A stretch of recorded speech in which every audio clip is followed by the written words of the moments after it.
Right now, your brain is lying to you.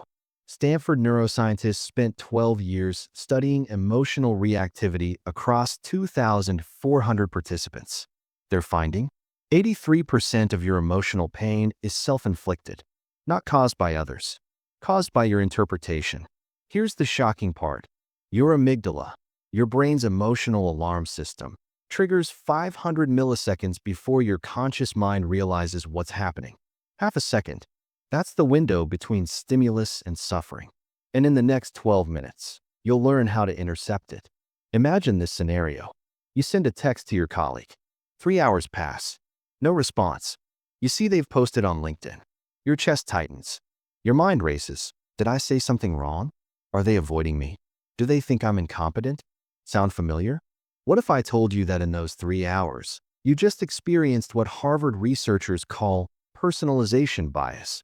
The automatic assumption that other people's actions are about you. But here's the paradox. While you were spiraling, your colleague was simply in back-to-back Zoom calls, didn't even see your message, and has zero negative thoughts about you. Zero. The suffering was 100% self-created. Your amygdala triggered the alarm. Your prefrontal cortex, the logical part, came online 500 milliseconds too late. And by then, the emotional freight train was already moving. This is what Dr. Joseph Ledoux at NYU Center for Neuroscience calls the low road versus the high road. The low road is fast, 12 milliseconds from stimulus to amygdala activation. The high road is slow. Your conscious thinking brain takes 500 milliseconds to process. By the time you think about what happened, your body is already flooded with cortisol. But here's the beautiful part. That 500 millisecond gap, that's your freedom. That's where mastery lives. Let's pause. Take a breath. Most people spend their entire lives being controlled by that 500 millisecond delay. They don't even know it exists. Think of it like this. Imagine you're standing on a beach. A wave crashes over you. That's the emotion. Most people believe they are the wave. They say, I'm angry or I'm hurt. But you are not the wave. You are the ocean. Deep, calm, unchanging. The waves happen on the surface. Emotions are weather patterns. They pass. The ocean remains. This isn't just philosophy.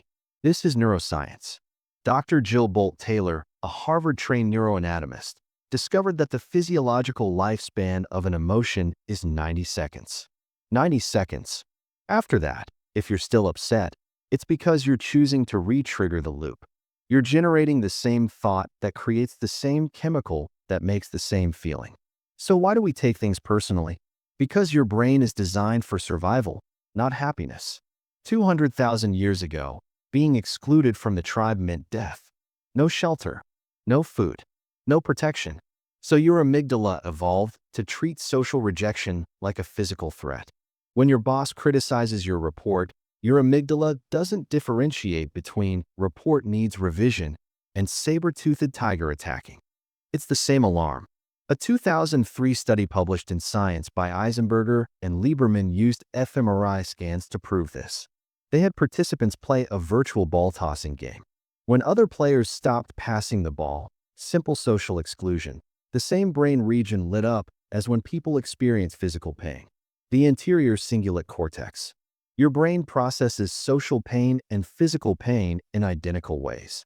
That's why a critical email can ruin your entire day. Your nervous system doesn't know the difference between criticism and danger.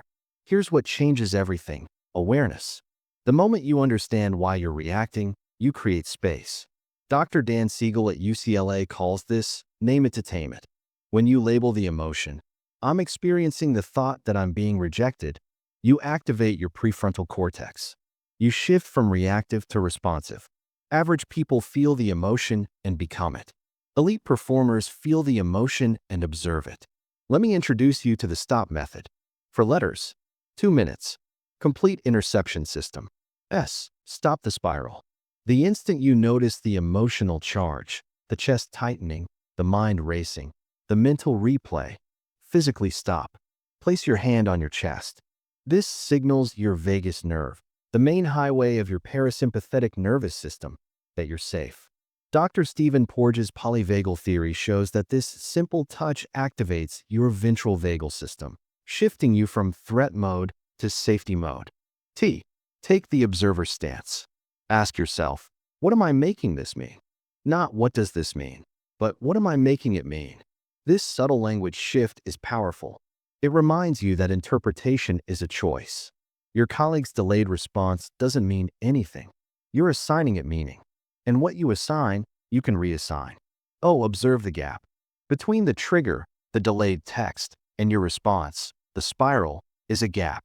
Viktor Frankl, who survived Auschwitz, wrote, "Between stimulus and response there is a space. In that space is our power to choose our response." This isn't motivational fluff. It's the 500 millisecond window. When you observe it, you expand it. You move from 500 milliseconds to 5 seconds, then 30 seconds, then permanent. P. Practice self-compassion. You will fail at this. Often. Your amygdala has had 200,000 years of evolution. You've had 10 minutes of reading. When you catch yourself taking something personally, don't add self-judgment to the pile. Dr. Kristen Neff's research at University of Texas shows that self-compassion, not self-criticism, predicts resilience. Say to yourself, of course I reacted. I'm human, and now I'm learning a different way. Let's apply this to real life. Scenario 1, the Zoom meeting. Your manager says in front of the team, "This presentation needs more data." Your amygdala hears, "You're incompetent." Everyone thinks you're failing. Average response. Spend the next 4 hours replaying the comment. Overwork on the revision to prove yourself. Lose sleep. Feel resentment. Take it personally. Elite response. Stop method. S. Notice the chest tightening. Hand on heart. Breath. T. What am I making this mean? I'm making it mean I'm incompetent. Is that true? Or is it that the presentation needs more data? Oh, observe the gap. There's the trigger. Here's the space. I choose my response. P. Of course I felt defensive. That's normal. And I'm learning. Result. You add the data. You don't add suffering. Scenario 2. The Instagram spiral. You post about your work achievement. A friend who usually likes your post scrolls past. Your mind. They're jealous. They don't support me. Maybe I'm bragging too much. Average response. Check their profile 6 times. Analyze their recent posts. Feel inadequate. Compare your life to theirs. Delete your post. Elite response. S. Notice the mental checking compulsion. Stop. T. What am I making this mean? That they don't value me. Is that the only explanation? Could they have been busy? Distracted? Having a hard day? Oh. There's the trigger, the unliked post. There's my freedom, the gap. I choose not to spiral. P. It's okay to want validation. I'm human, and my worth isn't measured in likes. Result. You keep the post. You drop the story. Here's the truth most people never learn. Average people believe emotions happen to them. Elite performers understand emotions happen in them. Average people say, "You made me angry." Elite performers say, "I experienced anger when you did X." Do you see the difference? One gives power away. One keeps sovereignty. The neuroscience backs this up. A 2019 study from Stanford's Social Neuroscience Lab tracked 340 professionals over 8 weeks. Group A learned emotional regulation techniques. Group B didn't. After 8 weeks, Group A showed 47% reduction in cortisol levels during stressful interactions. Their amygdala response time slowed. They created longer gaps between stimulus and reaction. Group B showed no change. 8 weeks. Daily 2-minute practice. 47% reduction in stress hormones. You are not your emotions. You are the space that holds them. Right now, as you listen to these words, your brain is beginning to change. Neuroplasticity, your brain's ability to rewire, is already happening. Every time you notice the gap, you're strengthening new neural pathways. Dr. Sarah Lazar's Harvard research proves that 8 weeks of consistent practice physically changes brain structure. Thicker prefrontal cortex. Smaller amygdala. You're not trying to stop feeling. You're learning to stop being controlled by feeling. But here's what we haven't covered yet. The stop method gives you awareness. It creates the gap. But what do you do in that gap? How do you regulate your nervous system in real time when your boss criticizes you in a meeting, when your partner says something that triggers your deepest insecurity, when your entire body is flooded with cortisol. That's where the next chapter comes in. Chapter 2 reveals the physiology of emotional freedom, the breath patterns, the body positions, the vagal nerve activation techniques that shift you from reactive to calm in under 60 seconds. Because awareness without tools is just suffering with insight. And you deserve more than that. Chapter 2. The body keeps the score and holds the solution. Your breath is a remote control for your brain. Here's the paradox. You can't think your way out of emotional reactivity. Your prefrontal cortex, the logical brain, is offline when you're triggered. But here's what Harvard Medical School discovered in their 2018 study. A single 4-7-8 breath pattern activates your vagus nerve in 60 seconds, shifting you from fight or flight to rest and digest. No meditation app required. No therapy session needed. Just your body's built-in reset button. And most people never learn it exists. Let me show you something right now. Place your hand on your chest. Feel your heartbeat. Notice your breath. Is it shallow? Fast? Stuck in your upper chest? That's your sympathetic nervous system. Fight or flight mode. Your body is ready to run from a predator that doesn't exist. Now do this. Breathe in for 4 counts. Hold for 7. Out for 8. Did you feel that? The slight shift? That micro relaxation in your shoulders? You just activated your parasympathetic nervous system. Your vagus nerve, the longest nerve in your body, running from your brainstem to your gut, just sent a signal to your amygdala. Stand down. We're safe. Dr. Stephen Porges, who developed polyvagal theory at Indiana University, spent 40 years researching this. He discovered that 80% of vagal nerve fibers are afferent, meaning they send information from your body to your brain, not the other way around. Translation: your body tells your brain how to feel more than your brain tells your body. This changes everything. You cannot outthink anxiety, but you can outbreathe it. Think of it like this. Your nervous system is a ladder with 3 rungs. Top rung: social engagement, calm, connected, creative. Middle rung: fight or flight, reactive, defensive, survival mode. Bottom rung: freeze, shutdown, dissociation, numbness. When someone criticizes you in a meeting, you drop from the top rung to the middle rung in 500 milliseconds. Your heart rate spikes. Your vision narrows. Your digestion stops. All blood flow goes to your limbs, ready to fight or run. But the meeting continues. You can't fight. You can't flee. So you freeze on the inside. You smile. You nod. And your cortisol levels skyrocket. Here's what nobody tells you. You can climb back up that ladder. Instantly. Not through positive thinking. Not through affirmations. Through physiology. A 2017 study published in Frontiers in Psychology by researchers at Medical University of South Carolina tracked heart rate variability, HRV, the measure of nervous system flexibility, in 156 participants. They taught one group controlled breathing. The other group used cognitive reframing, think positive thoughts. After 4 weeks, the breathing group showed 32% improvement in HRV. The cognitive group, 7%. Your body is the shortcut your mind can't access. Let me introduce you to the calm system. For physiological tools, 60 seconds to regulation. C. Controlled breath. The 4-7-8 pattern isn't arbitrary. When you extend your exhale beyond your inhale, you activate your vagus nerve. Here's the science. Inhales stimulate your sympathetic nervous system, arousal. Exhales stimulate your parasympathetic nervous system, calm. The 7-second hold allows CO2 to build up slightly, which signals safety to your brain. Dr. Andrew, while at University of Arizona, calls this a natural tranquilizer for the nervous system. Do it 3 times. 60 seconds total. You'll feel the shift. A. Anchor through touch. Remember the hand-on-chest move from Chapter 1? That's vagal nerve stimulation. But here's the upgrade, the VU breath. Inhale normally, then exhale while making a low VU sound, like a foghorn.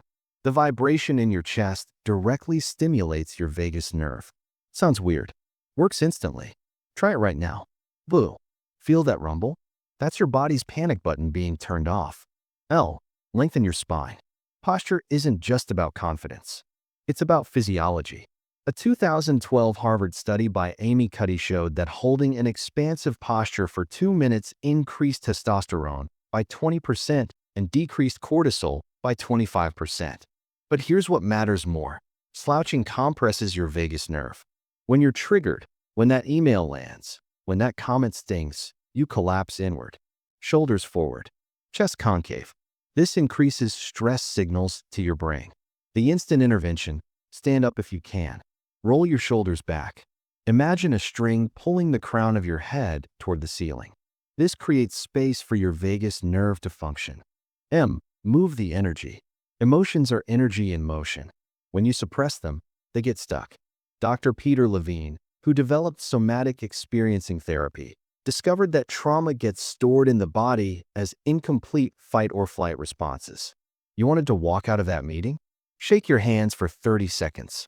Stomp your feet. Do 10 jumping jacks in the bathroom. This completes the stress cycle, burns through the cortisol and adrenaline. I know what you're thinking. I can't do jumping jacks in the office. Fair. Here's the stealth version: isometric muscle contraction. Sitting at your desk, press your feet into the floor as hard as you can for 10 seconds. Release. Repeat 3 times. You just discharged the stress hormones. Nobody noticed. Let's go deeper into the vagus nerve, because this is your superpower. The vagus nerve is like the internet connection between your body and brain. When the connection is strong, high vagal tone, you recover from stress quickly. When it's weak, low vagal tone, you stay stuck in reactivity. Dr. Dr. Keltner's research at UC Berkeley shows that people with high vagal tone are more compassionate, more resilient, and less likely to take things personally. They can receive criticism without spiraling. Why? Because their nervous system returns to baseline faster. Here's how you strengthen vagal tone. 1. Cold exposure.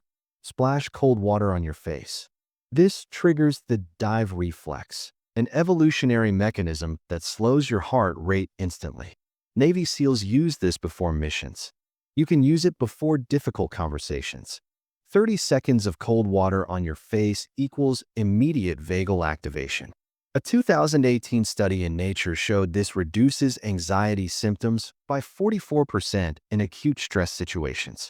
2. Singing or humming. Your vagus nerve runs through your vocal cords. When you sing, hum, or chant, you vibrate it directly. This is why singing in the shower feels good. It's not just the music, it's nervous system regulation. Feeling reactive? Hum your favorite song for 60 seconds. Your amygdala will calm down. 3. Social connection, the right kind.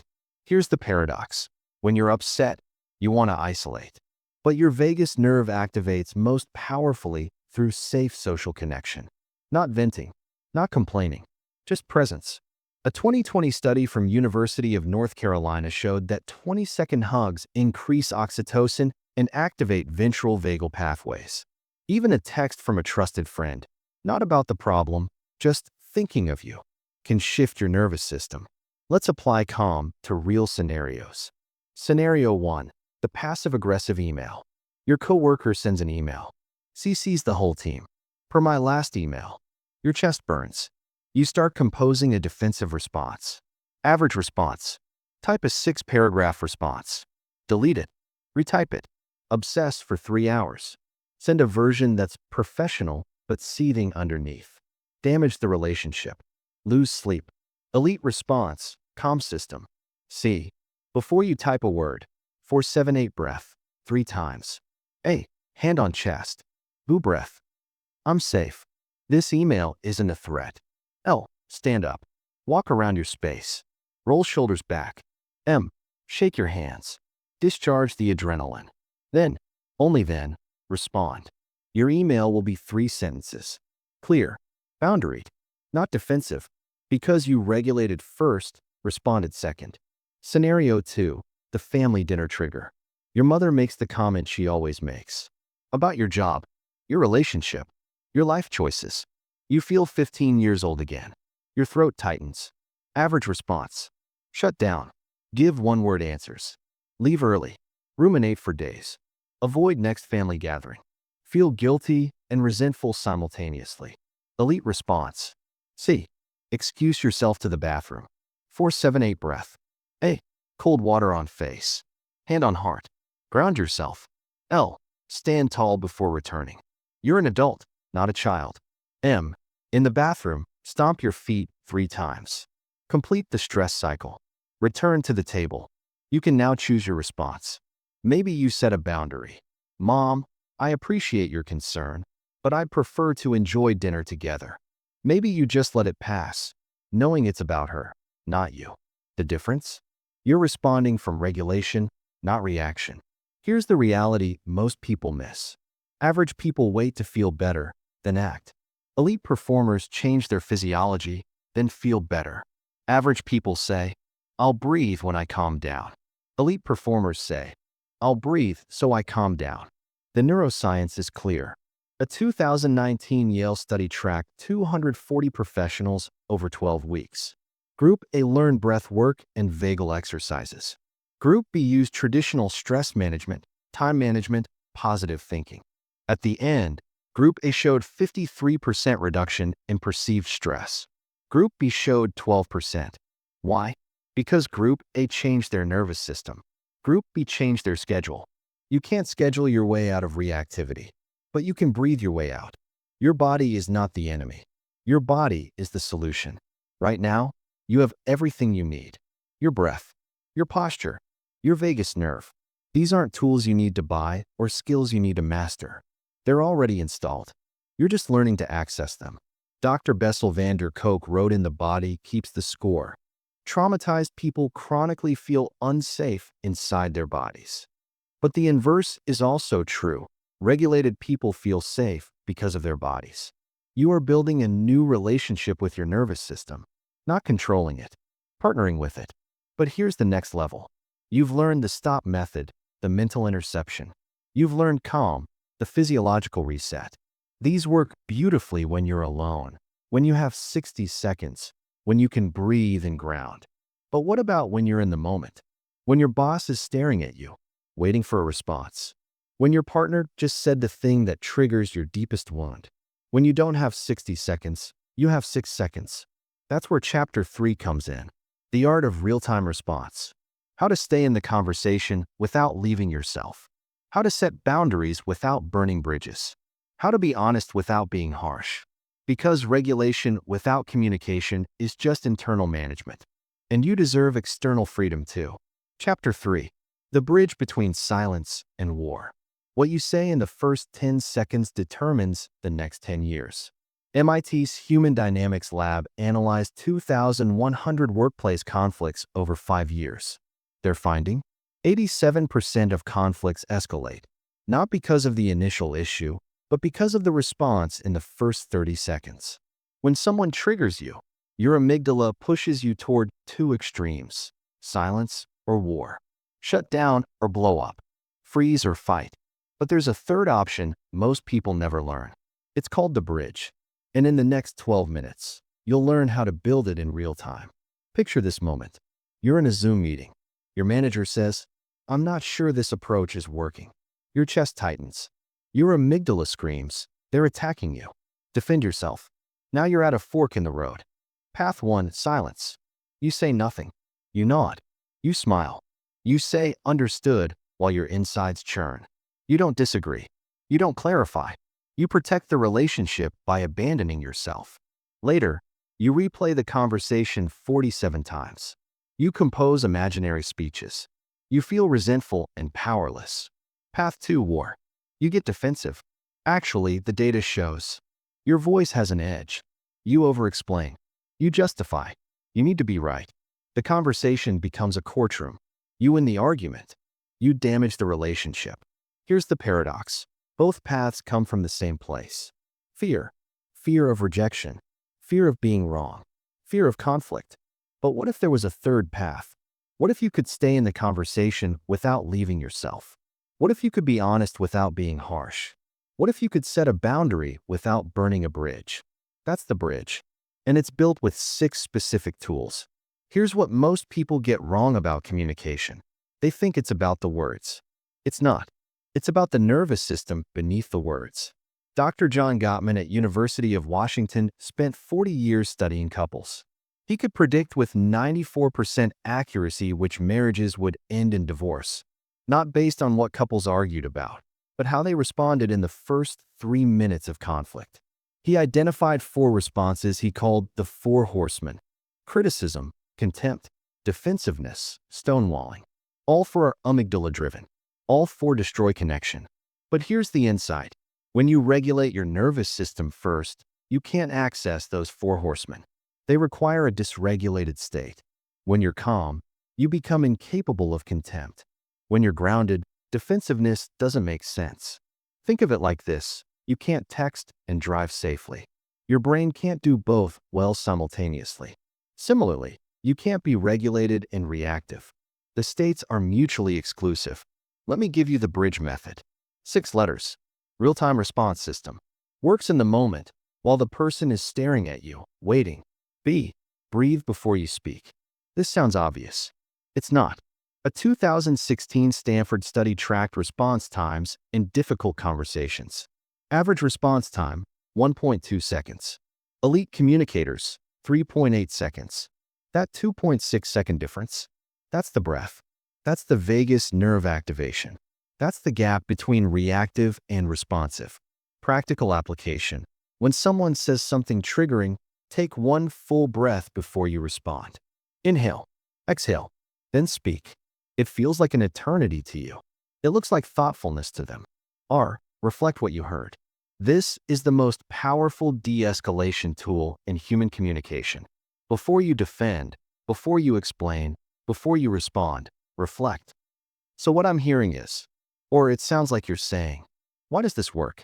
Because 80% of the time, people aren't actually attacking you. They're expressing their own stress, fear, or frustration. When you reflect it back, 2 things happen. 1, they feel heard, which calms their nervous system. And 2, you buy yourself time to regulate your own. Inquire before you assume. Remember the personalization bias from Chapter 1? This is the antidote. Instead of assuming intent, ask about it. Can you help me understand what you mean by that? Or what would success look like for you? Dr. Douglas Stone at Harvard's Negotiation Project calls this the shift from certainty to curiosity. When you're certain, they think I'm incompetent. You're in your amygdala. When you're curious, I wonder what they're really concerned about. You're in your prefrontal cortex. D. Deliver your truth without weapons. Here's where most people fail. They either hide their truth, silence, or weaponize it, war. The bridge is delivering truth cleanly.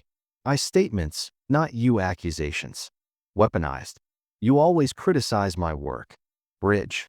I'm noticing I feel defensive and I want to understand your perspective. See the difference? One blames. One owns. One escalates. One invites dialogue. G. Give space for response. After you speak, stop. Don't fill the silence. Don't over-explain.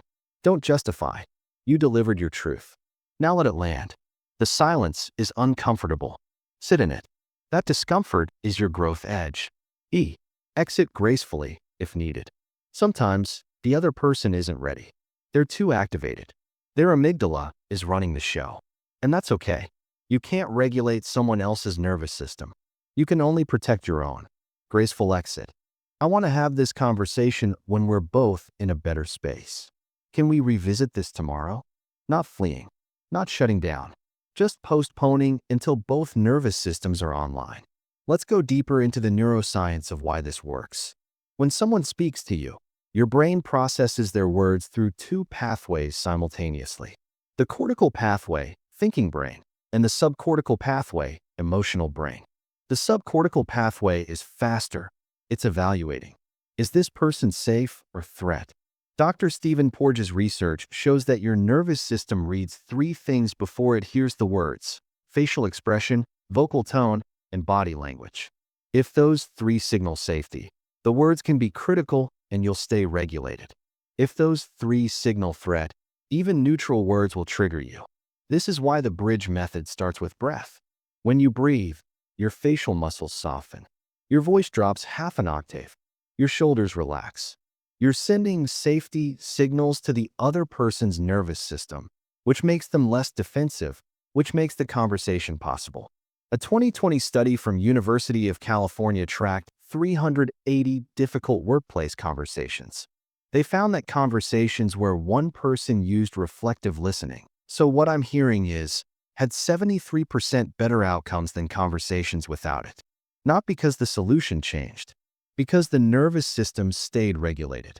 Let's apply bridge to the scenarios that wreck most people. Scenario 1. The criticism from your boss. Your manager says in a team meeting, "This report is missing key data." Your amygdala hears, "You're incompetent." Everyone sees you failing. Average response, path 1, silence. "Oh, okay." Internal screaming. Replaying for 6 hours. Passive-aggressive edits to the report. Average response, path 2, war. "Actually, the data is there, on page 7, if you had read it thoroughly." Defensive. Relationship damaged. Elite response, bridge. B. Take one breath. Feel your feet on the ground. R. So you're saying the report needs additional data to be complete? I. Can you help me understand which specific data points would strengthen it? D. I want to make sure this is thorough. I'll add specific data by end of day. G. Stop talking. Let them respond. E. If they continue criticizing, I'm hearing your concerns. Let me incorporate this feedback and we can revisit tomorrow. Notice, you didn't defend. You didn't collapse. You built a bridge. The relationship stayed intact. The work got done. Your nervous system stayed calm. Scenario 2. The partner's triggering comment. Your partner says, "You never help with the dishes." Your amygdala, "Never? Never? I helped Tuesday. This is unfair." Average response, path 1, silence. Say nothing. Do the dishes angrily. Feel resentful. Distance grows. Average response, path 2, war. That's not true. I did them on Tuesday. You always exaggerate. Fight escalates. Nothing gets resolved. Elite response, bridge. B. Breath. This is about dishes, not your worth as a human.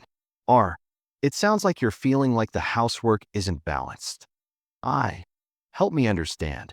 Is this about the dishes specifically, or are you feeling overwhelmed in general? D. I hear you. I want to contribute more. What would feel balanced to you? G. Silence. Let them answer. E. If they stay activated, I can see this is important. Can we talk about this after dinner when we're both calmer? You address the issue without defending against the word never, because you know the word choice isn't the real issue. The underlying need is. Here's the truth that changes relationships. Average people protect their ego. Elite communicators protect the connection. Average people need to be right. Elite communicators need to be understood and to understand. Average people ask, "How do I win this argument?" Elite communicators ask, "How do we both feel heard?"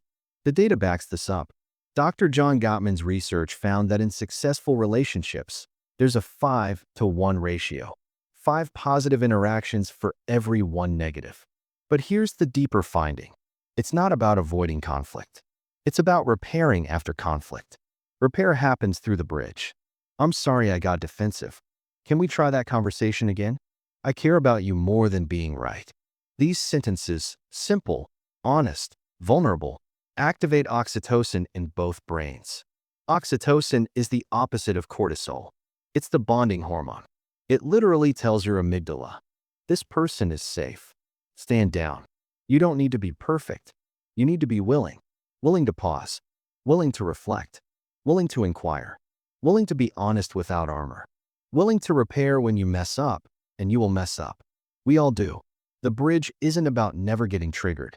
It's about what you do in the 10 seconds after you're triggered. Dr. Dan Siegel says, "Name it to tame it." I'd add, bridge it to mend it.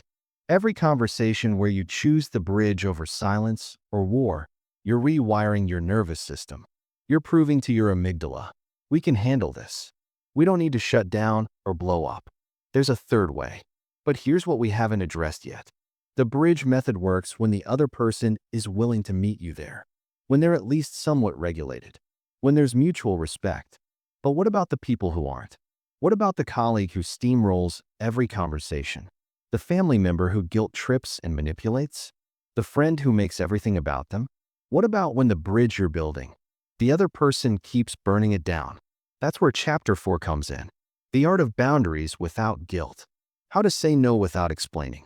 How to protect your peace without abandoning compassion. How to love people from a distance when loving them up close costs you yourself. Because communication without boundaries isn't connection. It's self-abandonment. And you deserve better than that. Chapter for the sacred no. Every time you say yes when you mean no, you betray yourself. University of Pennsylvania's research on decision fatigue tracked 1,800 professionals over 18 months. The finding? People who struggle with boundaries make 67% more decisions they later regret.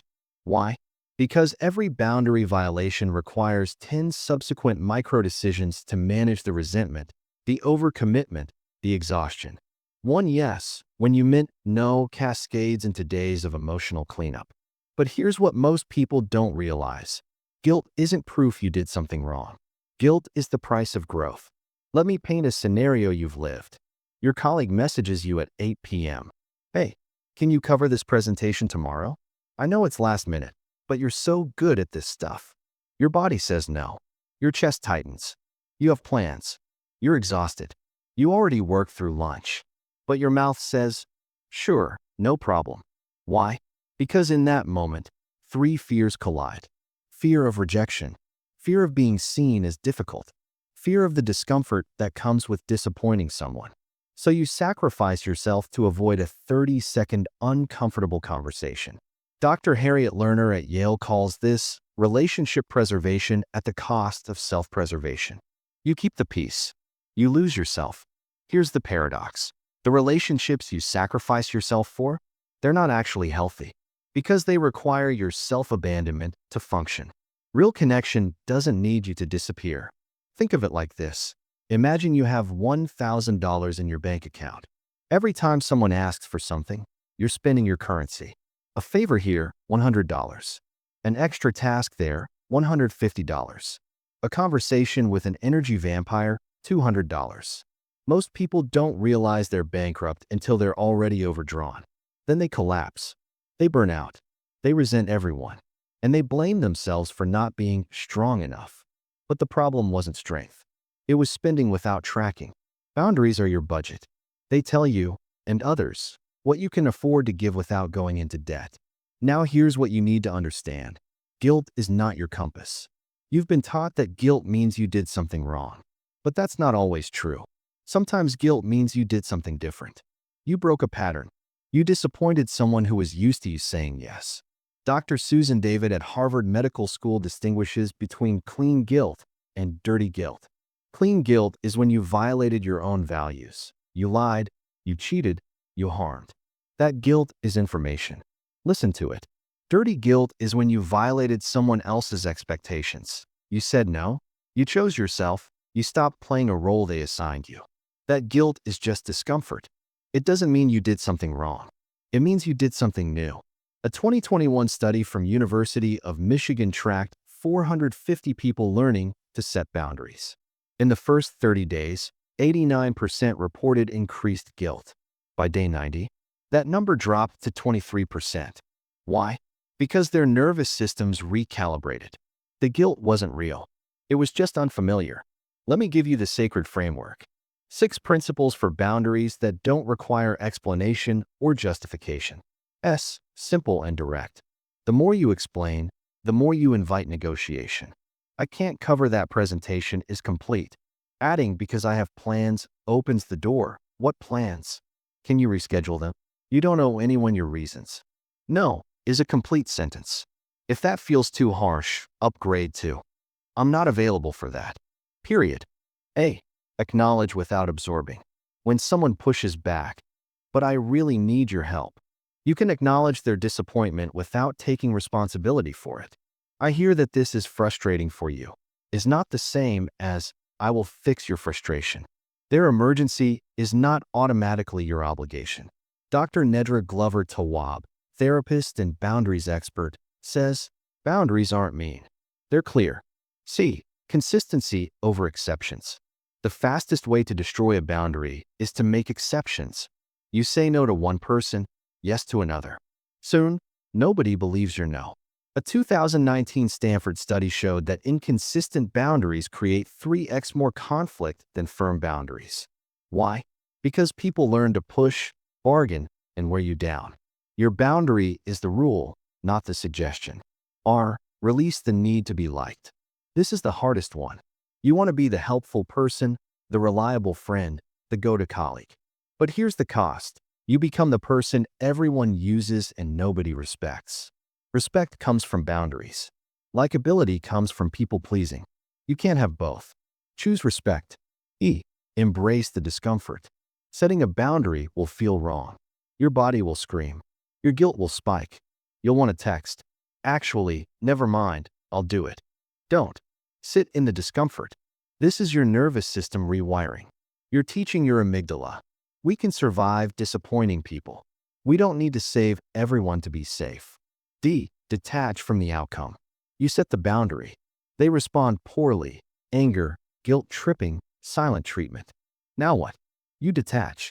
Their reaction is their responsibility. You're not responsible for managing their emotions. You delivered your truth. How they handle it is on them. This is what Byron Katie calls staying in your own business.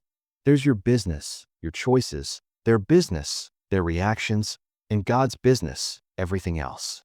Boundaries keep you in your lane. Let's go deeper into the neuroscience of why boundaries feel so hard. Your brain has a social pain network, the same neural circuitry that processes physical pain. When you set a boundary and someone reacts negatively, your anterior cingulate cortex lights up. It registers as pain, actual pain. Dr. Naomi Eisenberger at UCLA proved this with fMRI scans. Social rejection activates the same brain regions as a broken bone. So when you say no and someone is upset, your brain interprets it as, I'm being attacked. But here's the reframe. That pain is temporary. The pain of living without boundaries is permanent. A 2020 longitudinal study from University of Texas followed 600 people over 5 years. Those who reported strong boundaries had 41% lower anxiety scores, 38% lower depression markers, 52% higher relationship satisfaction, 34% better sleep quality. Boundaries don't damage relationships. They filter them. The relationships that can't survive your boundaries weren't healthy relationships. They were transactions. You gave, they took. Let's apply sacred to the scenarios that break most people. Scenario 1. The guilt-tripping parent.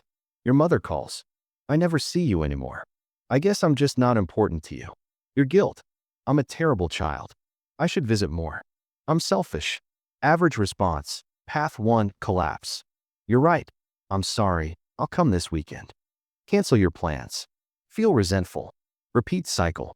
Average response. Path 2. Defend. That's not fair. I visited 2 weeks ago. You always guilt-trip me. Fight. Damage relationship. Feel guilty anyway. Elite response. Sacred. S. I can visit next month on the 15th. Does that work? A. I hear that you're feeling lonely, and I'm not available to visit more frequently than once a month. C. Stick to the boundary. Don't negotiate. R. Release the need for her approval. Her happiness is not your job. E. Feel the guilt. Don't act on it. It will pass. D. If she continues, I love you, and my answer is still no. Notice, you didn't abandon her. You didn't abandon yourself. The boundary created clarity, not cruelty. Scenario 2. The overstepping boss. Your boss slacks you at 10 p.m. Quick question about the project. Your boundary. No work communication after 7 p.m. Average response. Path 1. Respond immediately. Set precedent. Now they always message late. Your evenings are never yours. Average response. Path 2. Ignore it. Feel anxious all night. What if it's urgent? What if they think I'm lazy? Elite response. Sacred. S. Don't respond. Or, if you must, I'll address this first thing tomorrow. A. Next day. I saw your message. For future reference, I'm available 9 to 7. Anything after that, I'll catch in the morning. C. Every time they message after 7, same response. They learn. R. Risk them thinking you're not dedicated. Trust that boundaries build respect, not resentment. E. The first few times, you'll feel panicked. Breathe. You're rewiring. D. Their reaction is their problem. You're teaching people how to treat you. Here's the distinction that changes everything. Average people set boundaries when they're desperate. Elite performers set boundaries when they're healthy. Average people wait until they're burned out, resentful, exploding. Then they set a boundary, but it comes out as an ultimatum with anger and bitterness. Elite performers set boundaries early, calmly, clearly, before the resentment builds. They maintain themselves, not repair themselves. Average people say, I have to set boundaries because people take advantage of me. Elite performers say, I set boundaries because I respect myself. Do you see the difference? One is reactive. One is proactive. One is victim language. One is sovereignty language. Dr. Breen Brown's research on shame and vulnerability found that people with the strongest boundaries are the most compassionate. Why? Because they can afford to be. They're not depleted. They're not resentful. They give from overflow, not from deficit. Boundaries don't make you selfish. They make you sustainable. You are not responsible for other people's comfort. Read that again. You are not responsible for other people's comfort. You're responsible for your honesty, your integrity, your self-respect. But their emotional experience of your boundary, that's theirs to manage. When you say no and someone gets upset, that's information. It tells you they preferred the version of you that said yes. They're mourning the loss of access to you. That's okay. Let them mourn. You're not here to be a resource. You're here to be a person. But here's the next layer. You've learned to set boundaries with others. But what about the boundaries you need to set with yourself? What about the voice in your head that says you're not good enough? What about the compulsion to check your ex's Instagram at 2 a.m.? What about the pattern of replaying that conversation from 3 months ago on an endless loop? External boundaries protect you from others. Internal boundaries protect you from yourself. That's where Chapter 5 comes in. The art of self-regulation when your own mind is the bully. How to interrupt rumination.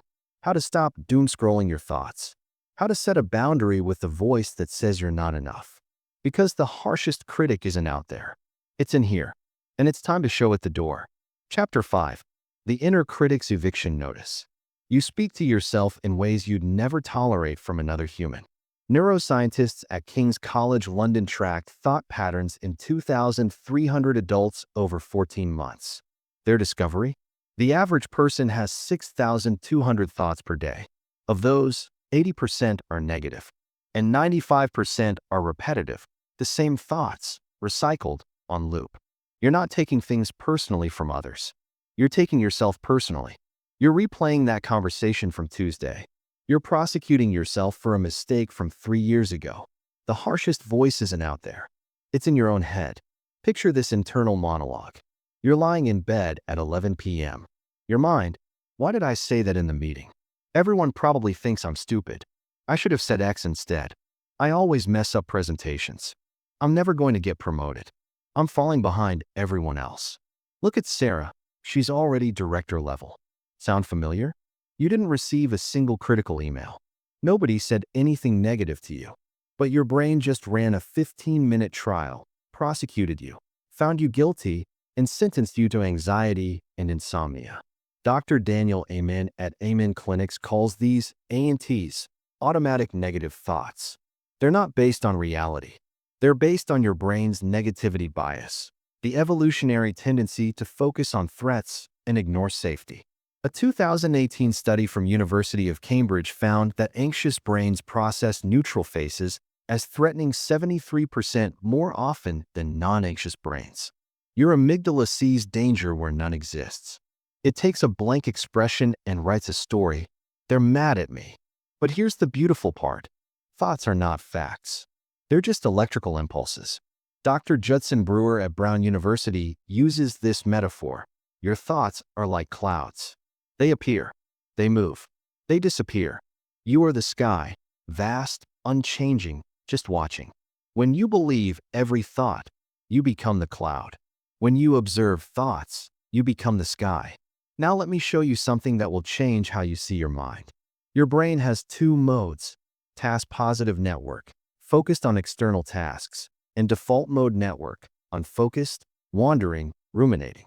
Dr. Marcus Rakel at Washington University discovered that when you're not actively engaged in something, your default mode network activates. This is the rumination factory, the part of your brain that replays conversations, imagines worst-case scenarios, and spirals into what-if loops. A 2019 Yale study found that people spend 47% of their waking hours in default mode, not present, just thinking about their lives instead of living them. And here's the kicker. Every minute spent ruminating strengthens the neural pathway. You're literally training your brain to be anxious. But what if I told you, you can interrupt this? Not through willpower, through neural pattern disruption. Let me give you the notice framework. 6 steps to interrupt the rumination loop and set boundaries with your own mind. N. Name the thought, don't become it. When the thought arises, I'm such a failure, don't argue with it. Don't try to replace it with positive thinking. Just name it. I'm having the thought that I'm a failure. This language shift is everything. Dr. Stephen Hayes, founder of acceptance and commitment therapy, calls this cognitive diffusion. You're separating yourself from the thought. You're not a failure. You're a person having a thought about failure. Oh, observe the pattern. Ask yourself, have I had this thought before? Of course you have. It's one of the 95% that repeat. When you recognize it as a pattern, not new information, you strip it of power. Oh, this again. The I'm not good enough track. I've heard this one 400 times. It's not true. It's just familiar. Timestamp it. Most rumination is about the past or future. You're replaying Tuesday's mistake or catastrophizing about next month's review. Bring yourself to right now. Dr. John Kabat-Zinn's research at UMass Medical School shows that anchoring to the present moment through sensory awareness interrupts the default mode network. Ask yourself, right now, in this moment, am I okay? Usually, the answer is yes. I interrupt with movement. You cannot ruminate and move simultaneously. The bilateral stimulation of walking, left foot, right foot, activates both brain hemispheres and disrupts the loop. A 2020 Stanford study found that walking increased creative thinking by 60% and decreased repetitive negative thinking by 41%. The movement literally shakes the thought loose. C. Challenge the evidence. Your thought says, everyone thinks I'm incompetent. Okay, what's the evidence? Did someone say that? Or are you mind reading again? Dr. David Byrne's cognitive therapy research shows that 90% of anxious thoughts fail the evidence test. They're predictions, not facts. Feelings, not data. E. Engage in something absorbing. The fastest way to shut down default mode network? Activate task-positive network. Do something that requires focus, a puzzle, a conversation, a creative project. Dr. Mihai Csikszentmihalyi's research on flow states proves that absorption in meaningful activity is the antidote to rumination. You can't spiral and focus simultaneously. Let's go deeper into why your brain does this. Your inner critic isn't evil. It's trying to protect you. Dr. Richard Schwartz's internal family systems model explains, the critic developed when you were young. Maybe you were punished for mistakes. Maybe you learned that self-criticism prevented external criticism. If I beat myself up first, nobody else can hurt me. The critic became your bodyguard. But now it's attacking you instead of protecting you. A 2017 study from University of Arizona tracked 520 people with high self-criticism. They found that 78% had experienced childhood environments where mistakes led to shame or punishment. The inner critic is a trauma response, not a personality trait. Here's the reframe. You don't need to destroy the critic. You need to retrain it. Dr. Kristen Neff's self-compassion research at UT Austin shows a powerful intervention. When the critic speaks, respond like you would to a scared child. I hear you. You're trying to keep me safe. But I'm okay. I don't need this right now. You're not arguing. You're reassuring. The critic calms down when it feels heard, not when it's fought. Let's apply notice to the scenarios that torture most people. Scenario 1. The post-social event spiral. You went to a networking event. Now you're home, replaying every conversation. I talk too much about myself.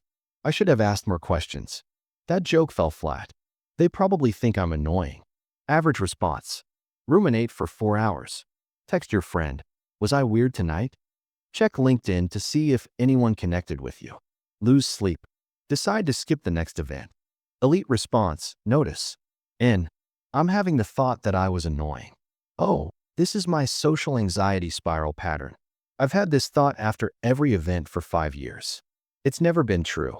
T. Right now, in this moment, lying in my bed, am I safe? Yes. The event is over. I'm okay. I get up. Walk around the room. Do 20 jumping jacks. Shake it off physically. C.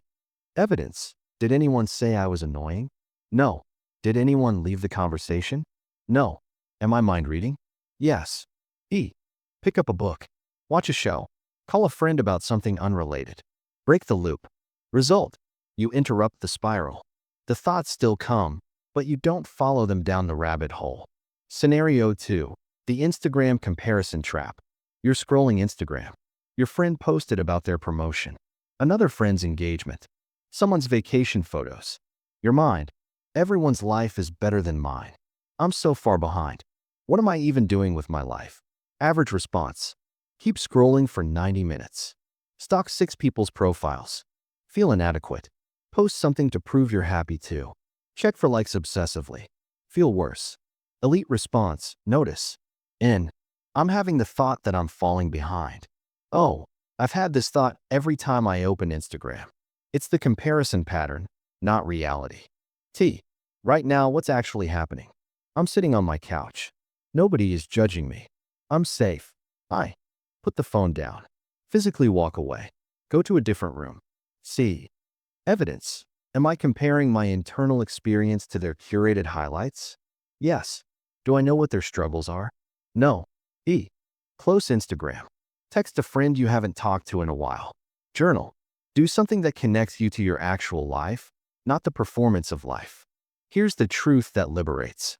Average people believe their thoughts. Elite performers observe their thoughts. Average people say, I'm anxious. Elite performers say, I'm experiencing anxiety. Do you see the difference? One is identity. One is experience. One is permanent. One is temporary. Dr. Daniel Siegel's research on mindfulness shows that the simple act of labeling emotions reduces amygdala activation by 30%. You're not stopping the emotion. You're creating space around it. A 2021 meta-analysis from Harvard reviewed 47 studies on rumination intervention. The most effective technique. Thought observation without judgment. Not positive thinking. Not thought stopping. Just watching thoughts like clouds. Because you can't control the weather. But you don't have to stand in the rain. Your mind is not your enemy. It's just untrained. For years, maybe decades, you've let it run wild. Every negative thought became a belief. Every worry became a prophecy. Every self-criticism became your identity. But here's what neuroscience proves. Neuroplasticity doesn't stop. Your brain is reorganizing itself right now as you hear these words. Every time you notice a thought instead of becoming it, you're weakening the old pathway and strengthening a new one. Dr. Rick Hanson calls this taking in the good, noticing when you successfully interrupt the spiral and letting that success sink in. Your brain needs evidence that this new way works. Give it that evidence. But here's what we haven't addressed yet. You've learned to interrupt the thoughts. But where do they come from? Why does your brain default to I'm not enough? Why is self-criticism your baseline instead of self-acceptance? The answer is deeper than thoughts. It's your core beliefs, the unconscious narratives written in childhood that run your adult life. I'm unlovable. I'm a burden. I have to be perfect to be worthy. These beliefs are invisible. You don't think them consciously, but they drive everything. Your relationships, your career choices, your self-sabotage. That's where Chapter 6 comes in. The archaeology of belief. How to excavate the stories you didn't know you were telling yourself. How to rewrite the narrative from I'm not enough to I am whole. How to transform identity at the deepest level. Because thoughts are surface waves. Beliefs are the ocean current. And it's time to change direction. Chapter 6. The stories you didn't know you were living. Your life is shaped by stories written before you could read. Columbia University's Developmental Psychology Lab studied 1,400 adults over 8 years, tracking the correlation between childhood experiences and adult belief systems. Their finding? 91% of core beliefs, the unconscious narratives that drive behavior, are formed before age 7. You didn't consciously choose them. You absorbed them. I'm too much. I'm not enough. Love is conditional. I have to be perfect. These beliefs run silently in the background, like code you can't see, but that controls everything. Until now, let me show you how this works. Imagine you're 5 years old. You're excited about something. Maybe you drew a picture. Maybe you learned a new song. You run to show your parent. They're stressed. They're on a phone call. They wave you away. Not now, I'm busy. You don't think, oh, they're stressed and overwhelmed. Your 5-year-old brain thinks, my excitement is too much. I'm a burden. I need to be quiet to be loved. That moment, that single interaction, becomes a belief. I'm too much. Fast forward 30 years. You're in a relationship. Your partner seems distant. Instead of asking what's wrong, you automatically assume, I'm too much. I need to be smaller. If I need less, they'll stay. You're not reacting to your partner. You're reacting to the 5-year-old's conclusion. Dr. Bruce Lipton's epigenetics research at Stanford shows that 95% of our behavior comes from subconscious programming established before age 7. You're not making conscious choices. You're running software installed decades ago. Think of it like this. Your core beliefs are the operating system. Your thoughts from Chapter 5? Those are just apps running on that system. You can close the anxious thought app. But if the operating system says, I'm not safe, the app will just reopen. You have to update the OS. Now here's what most people don't realize. You can't logic your way out of a belief. Beliefs aren't rational. They're emotional. A 2019 study from Max Planck Institute in Germany used fMRI to track where beliefs are stored. They're not in your prefrontal cortex, the logical brain.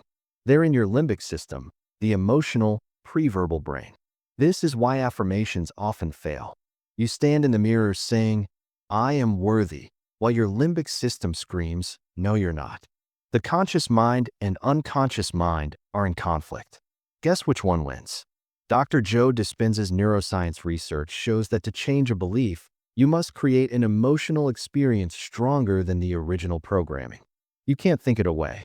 You have to feel it away. Let me give you the origins framework. 7 steps to excavate, examine, and rewrite the core beliefs running your life.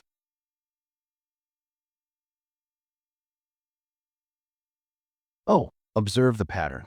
Your beliefs reveal themselves through patterns. You always attract emotionally unavailable partners. You sabotage success right before breakthrough. You can't accept compliments. These aren't coincidences. They're symptoms of an underlying belief. Ask yourself, what keeps happening that I don't want? The pattern is the map to the belief. Reverse engineer the belief. From the pattern, work backward. If you sabotage success, the belief might be, I don't deserve good things, or success makes me a target. If you choose unavailable partners, love isn't safe, or I'm unlovable as I am. Dr. Tara Brach, clinical psychologist and meditation teacher, calls this the trance of unworthiness. Most core beliefs boil down to variations of I'm not enough or I'm too much. Identify the origin moment. This is the archaeology. When did you first learn this belief? You won't always remember a specific moment, but often there's a pattern of experiences. Maybe you were criticized for crying. Maybe you were praised only for achievements, not for being. Maybe love was withdrawn when you made mistakes. A 2020 study from University of Minnesota followed 680 adults through regression therapy. 84% could identify a specific childhood experience that seeded their dominant core belief. Grieve the impact. This belief cost you something. Relationships you didn't pursue. Risks you didn't take. Decades of feeling less than. Before you can release it, you need to grieve it. Dr. Gabor Mate's work on trauma shows. The wound is not your fault, but the healing is your responsibility. You didn't choose the belief, but you get to choose to release it. Install the new belief through feeling. Here's the key. Don't just say the new belief. Embody it. If the old belief is, I'm not enough, the new belief is, I am whole. But you can't just think it. You have to feel it. Close your eyes. Imagine a moment when you felt completely accepted, Maybe with a grandparent, a pet, a friend. Drop into that feeling. Let it fill your body. That feeling is I am whole. Repeat this daily. You're reconditioning the limbic system. Dr. Candace Pert's research on neuropeptides proves that emotions change brain chemistry. Every time you generate the feeling of wholeness, you're releasing different chemicals than the feeling of not enough. You're chemically rewriting the belief. And notice when the old belief activates. The old belief won't disappear overnight. It will still trigger, but now you'll recognize it. Oh, there's the I'm too much belief again. You don't fight it. You don't believe it. You just notice. That's the old software trying to run. Surround yourself with evidence of the new belief. Your environment reinforces beliefs. If everyone around you treats you like you're a burden, the I'm too much belief stays strong. You need relationships where you're celebrated, not tolerated. Dr. Jim Cohn's research at University of Virginia on his social baseline theory shows that the nervous system regulates based on relational environment. Who you spend time with literally shapes your sense of self. Let's go deeper into the most common core beliefs and where they come from. Belief number 1. I'm not enough. Origin, conditional love. You were praised for achievements, not for existing. Love came with conditions, good grades, good behavior, being easy. Adult pattern, perfectionism, workaholism. Never celebrating success because the goalpost keeps moving. Fear of being found out as a fraud. Dr. Kristen Neff's research shows that 67% of high achievers operate from this belief. They're not driven by passion. They're driven by proving their worthiness. Belief number 2. I'm too much. Origin, your emotions, needs, or energy were seen as burdensome. You were told to calm down, stop crying, or not be so sensitive.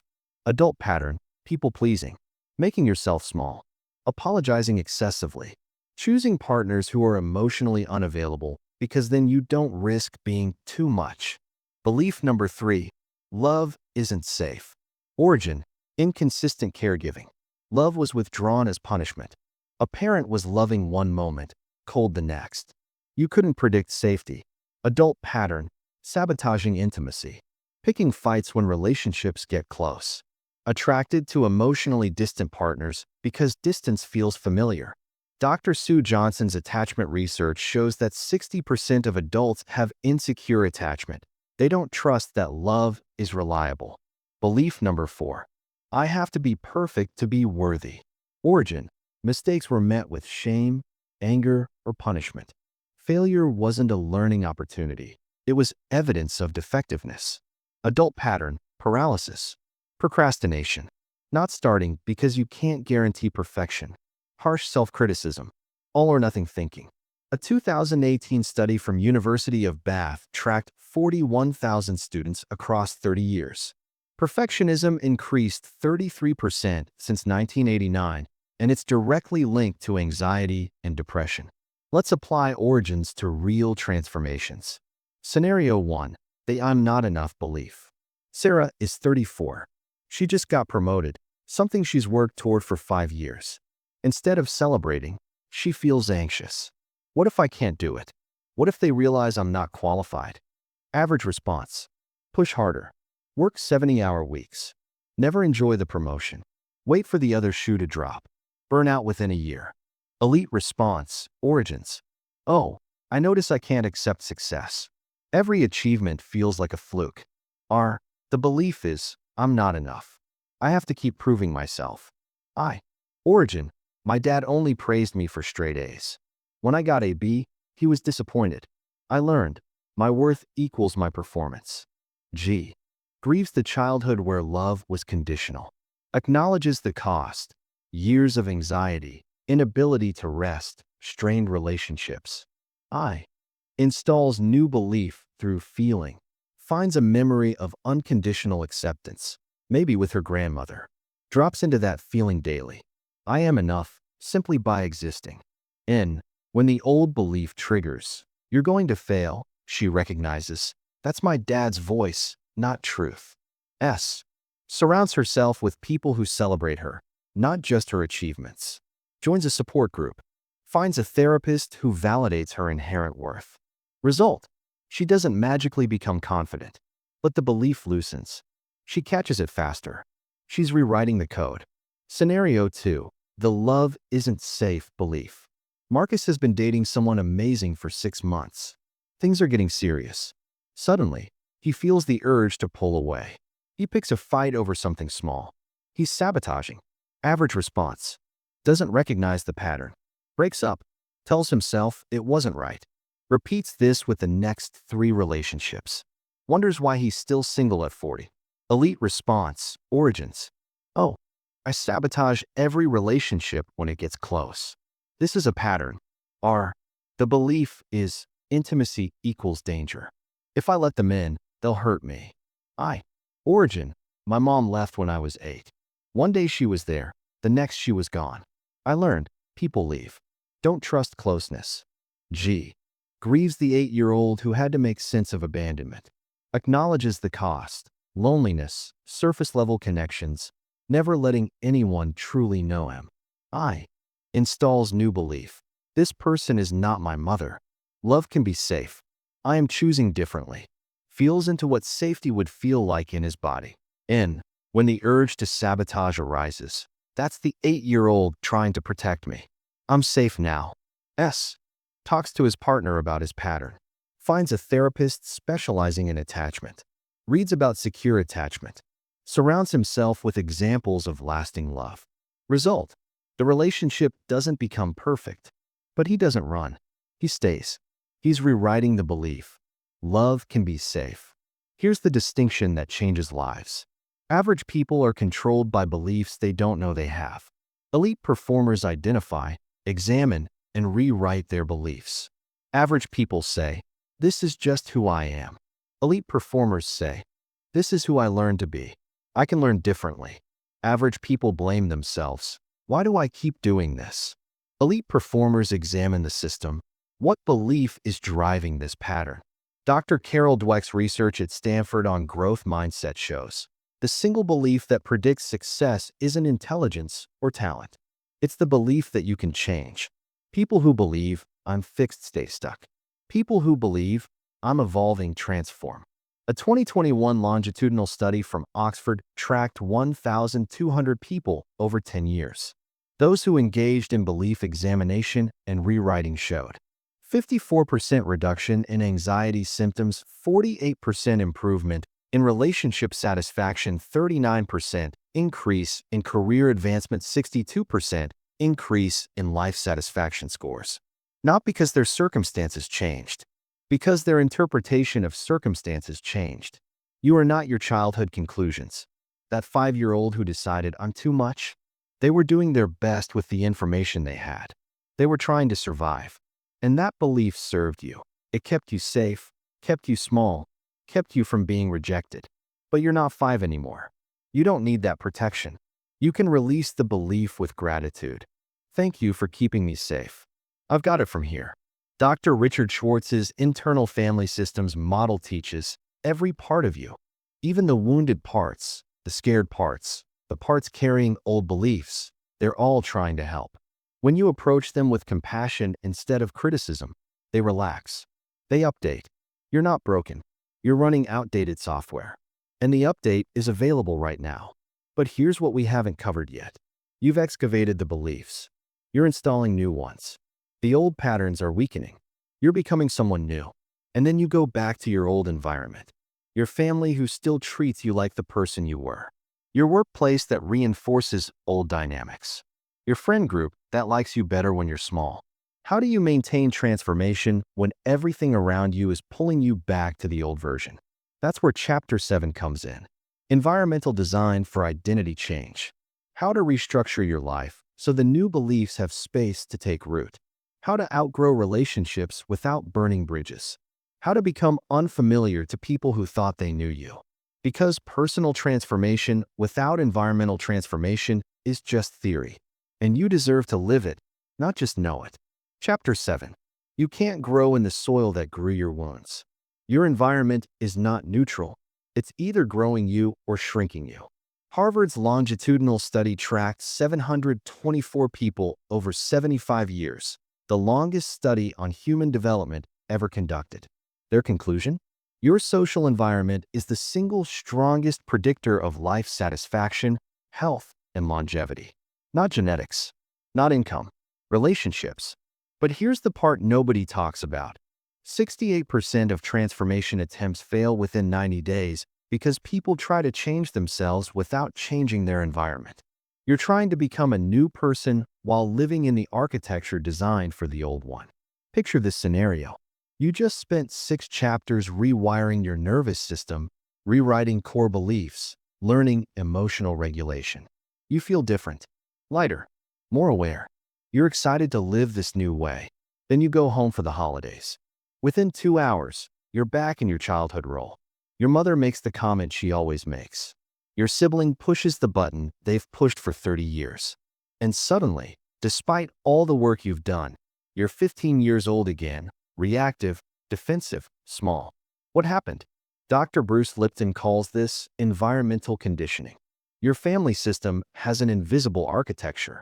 Everyone plays a role. You're the peacemaker, the screw-up, the golden child, the problem. When you try to change your role, the system resists. Because your change threatens the equilibrium. It's not personal. It's physics. Systems seek homeostasis. Think of it like this. Imagine you're a plant. You've been growing in rocky, acidic soil. Stunted. Struggling.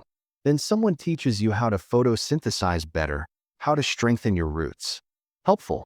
But if you're still in the same soil, you'll still struggle. Transformation isn't just internal work. It's environmental redesign. You need new soil. Here's the neuroscience most people miss. Your brain doesn't store memories as isolated events. It stores them as context-dependent packages. Dr. Susumu Tonegawa at MIT won the Nobel Prize for proving this. Memories are tied to the environment where they were formed. This is why you can walk into your childhood home and instantly feel like a teenager again. The environment cues the identity. Your brain reads, "This is the place where I'm small," and activates all the neural pathways associated with that version of you. A 2020 study from University of California showed that people attempting behavior change in their existing environment had a 34% success rate. People who changed their environment, 76% success rate. The environment isn't just influencing you. It's instructing your nervous system which version of you to be. Let me give you the SPACE framework. 5 principles for environmental design that supports transformation, not sabotages it. S. Scrutinize your social circle. Dr. Nicholas Christakis at Yale conducted the Framingham Heart Study, tracking 12,000 people over 32 years. His finding? Behaviors spread through social networks like viruses. If your friend gains weight, your chance of gaining weight increases 57%. If your friend's friend gains weight, your chance increases 20%. This isn't about willpower. It's about social contagion. You become the average of the 5 people you spend the most time with. Look at your 5. Are they growing or stagnant? Do they celebrate your transformation or subtly undermine it? Do they call you different as a compliment or criticism? You don't need to abandon people, but you need to be honest. Who in my life supports the new version of me? Who needs the old version? P. Proximity to your triggers. B.J. Fogg's Behavior Design Lab at Stanford proves environment beats willpower every time. If you're trying to stop stress eating and there's ice cream in the freezer, you'll eat it. Not because you're weak, because proximity. Audit your environment. What's within arm's reach that triggers old patterns? Your phone next to your bed, doom scrolling. Your work laptop in your bedroom, boundary violations. The friend who always vents for 2 hours, energy drain. Increase friction for bad habits. Decrease friction for good ones. Don't rely on discipline. Design around it. A. Accountability structures. Transformation in isolation is fantasy. Dr. Gail Matthews at Dominican University studied 267 people pursuing goals. Those who wrote down goals and shared them with a friend had a 76% success rate. Those who just thought about goals, 43%. Why? Because your brain takes commitments to others more seriously than commitments to yourself. Find one person, therapist, friend, coach, who knows the old version and is witnessing the new version. Check in weekly. C. Curate your inputs. Your subconscious is always learning. Dr. Tali Sharrett's research at University College London shows that you absorb information even when you're not consciously attending. The podcast you fall asleep to, the social media you scroll, the news you consume. If 80% of your inputs are fear-based, conflict-driven, or comparison-triggering, your nervous system stays in threat mode. You can't regulate yourself into peace while marinating in chaos. Hear it ruthlessly. Unfollow accounts that trigger comparison. Limit news to 15 minutes. Choose content that reflects the person you're becoming, not the anxiety you're leaving. E. Exit ramps for old environments. Sometimes you can't change the environment. You can't quit your job immediately. You can't skip every family gathering. But you can create exit ramps, strategies for protecting yourself when you're in the old soil. Before entering the triggering environment, do the calm protocol from Chapter 2. After, do a decompression ritual, something that signals to your nervous system, that was then. This is now. Maybe it's a walk. Maybe it's a specific playlist. Maybe it's calling a friend who knows the new you. You're teaching your brain, I can visit the old environment without becoming the old me. Let's go deeper into why relationships resist your transformation. When you change, you disrupt the unspoken contracts in your relationships. Maybe you were always the helper. You listened, you fixed, you carried emotional labor. Now you're setting boundaries.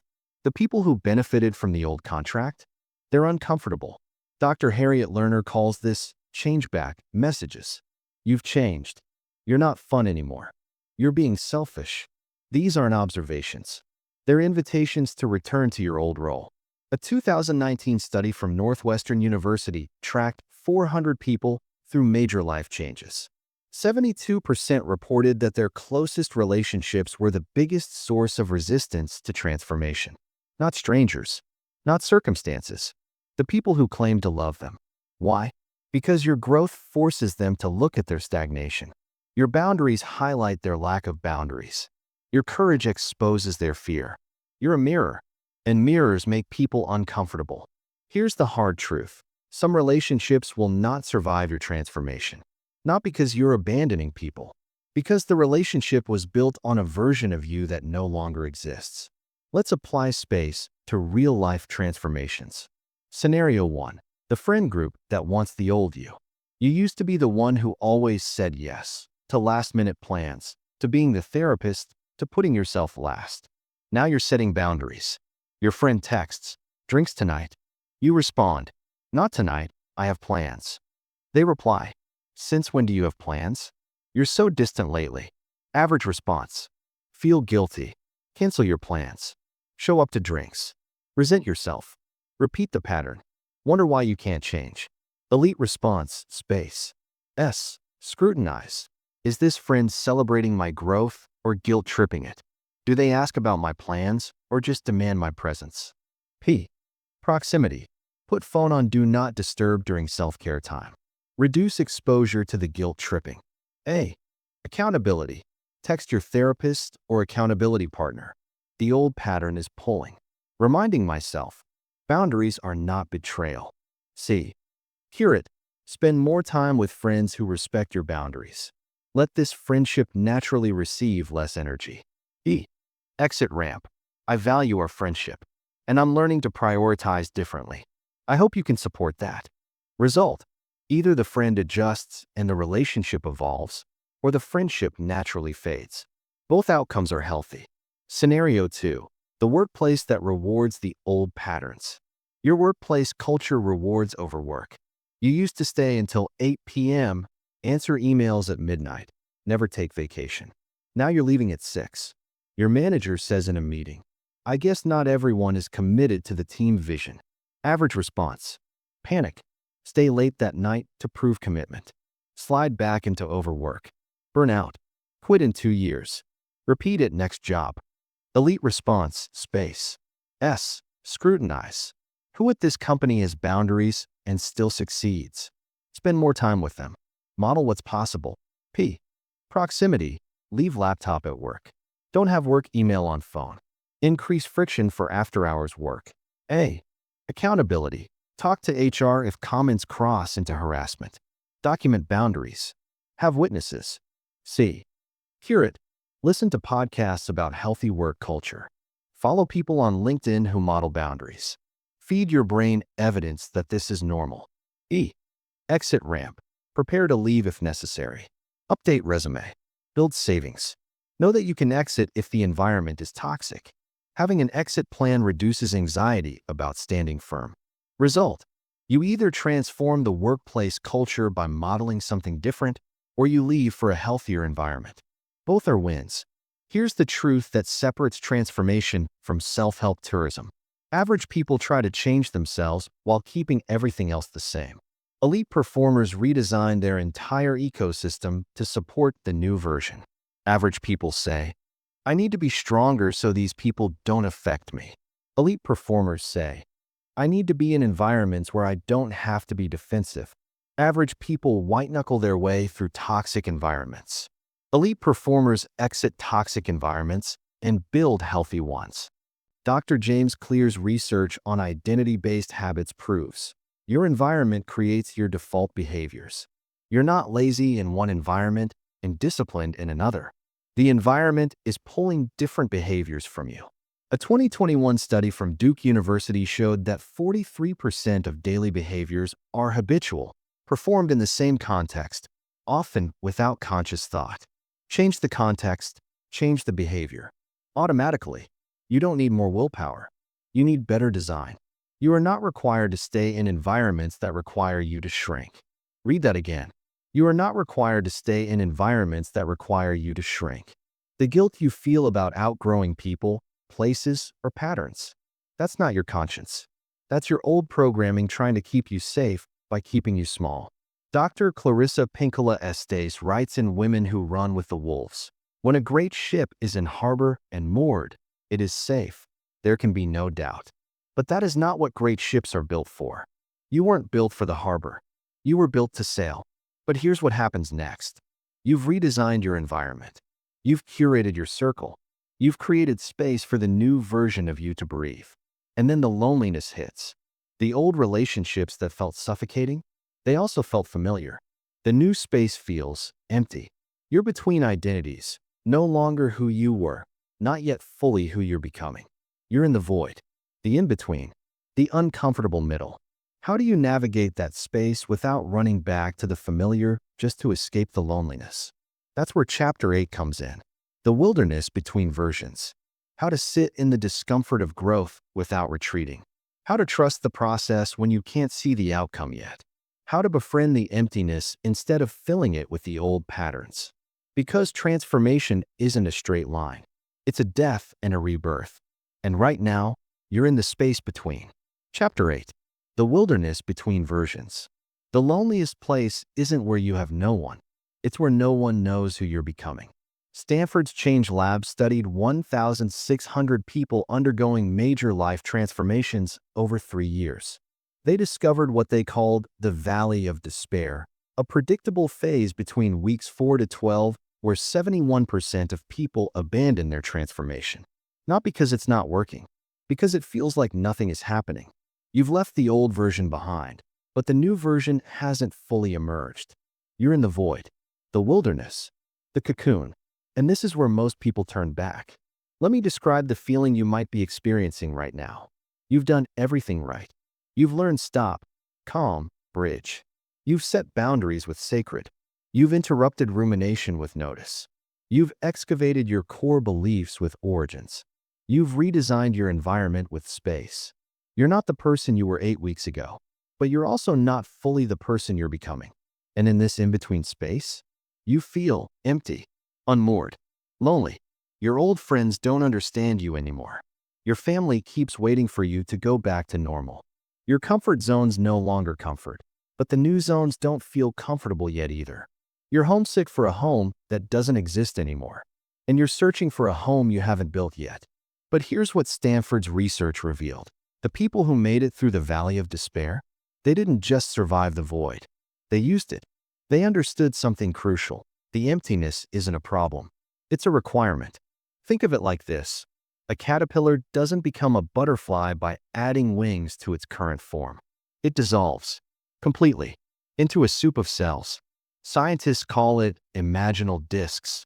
The caterpillar literally digests itself, and from that biological chaos, a butterfly emerges.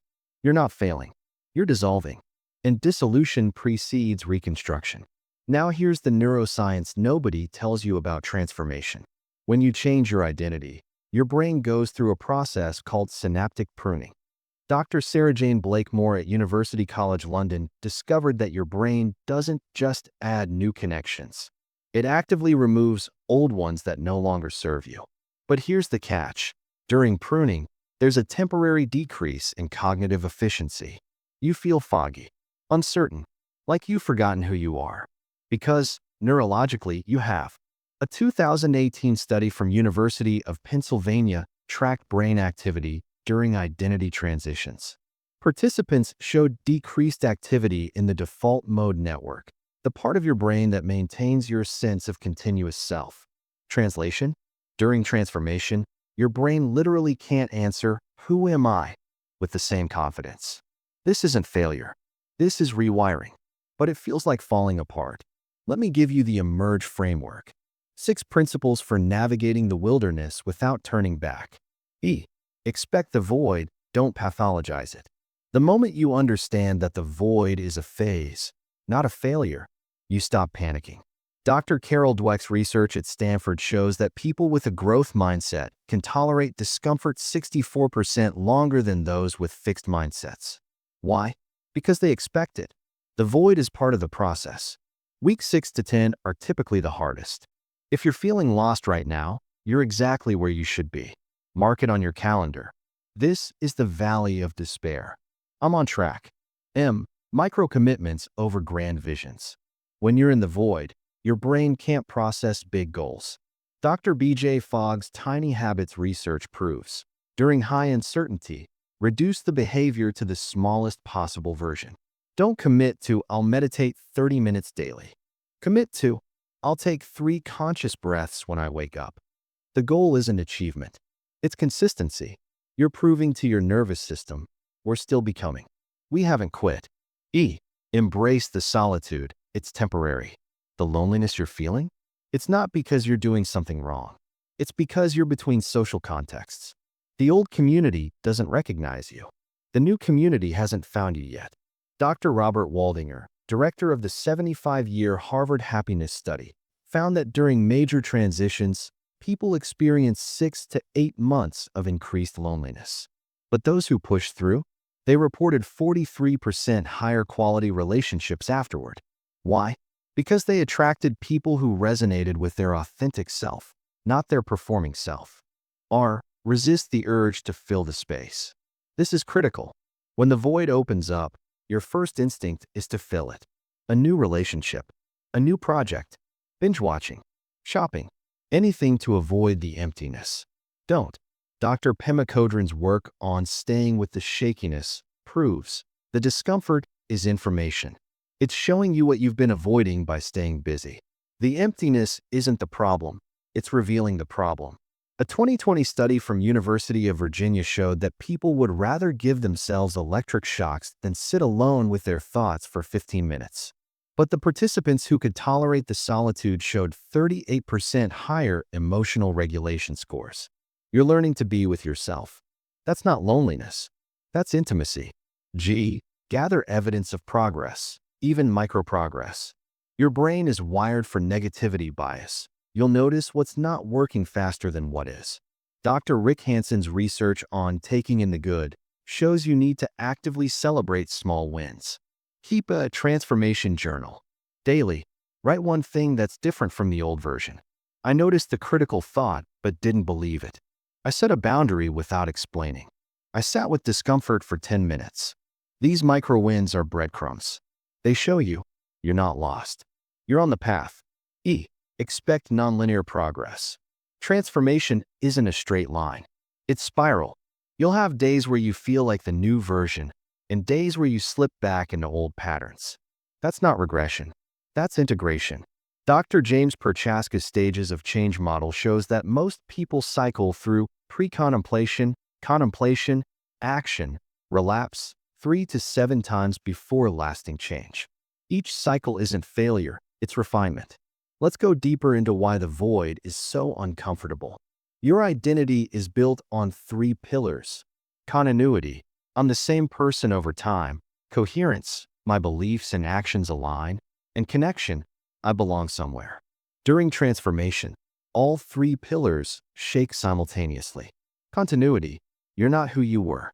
Your brain keeps asking, if I'm not the anxious person, the people pleaser, the overachiever, who am I? Coherence, your new beliefs haven't fully integrated with your behavior. You believe, I'm worthy, but you still flinch at compliments. The gap creates cognitive dissonance. Connection, you've outgrown old relationships, but haven't formed new ones. You're socially unmoored. Dr. Roy Baumeister's research at Florida State University tracked 450 people through identity transitions. He found that the brain processes identity uncertainty as physical threat.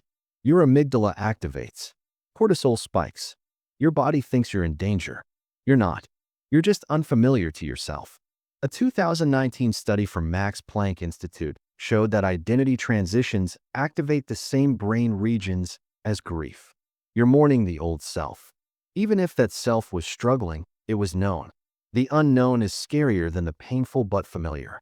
Let's apply Emerge to navigate the void without retreating. Scenario 1. The loneliness after setting boundaries. You've been setting boundaries for 2 months. Your friend group has gotten smaller. Your family is confused. You spend more evenings alone than you used to. You start thinking, maybe I was wrong. Maybe boundaries aren't worth the loneliness. Average response: panic. Text the old friends. Hey, sorry I've been distant. Wanna hang? Collapse the boundaries. Return to the old patterns. Tell yourself, at least I'm not alone. Elite response: emerge. E. This loneliness is the void. Week 8. Right on schedule. This doesn't mean I made a mistake. M. Micro commitment. I'll text one person today who respects my boundaries. Just one. That's enough. E. This solitude is temporary. I'm making space for better relationships, not permanent isolation. R. I won't fill this space with the old friendships just to avoid discomfort. This emptiness is showing me. I used to confuse company with connection. G. Evidence of progress. I've gone 8 weeks with boundaries. The old me would have collapsed in week 2. E. Nonlinear. I feel lonely today. Tomorrow I might feel liberated.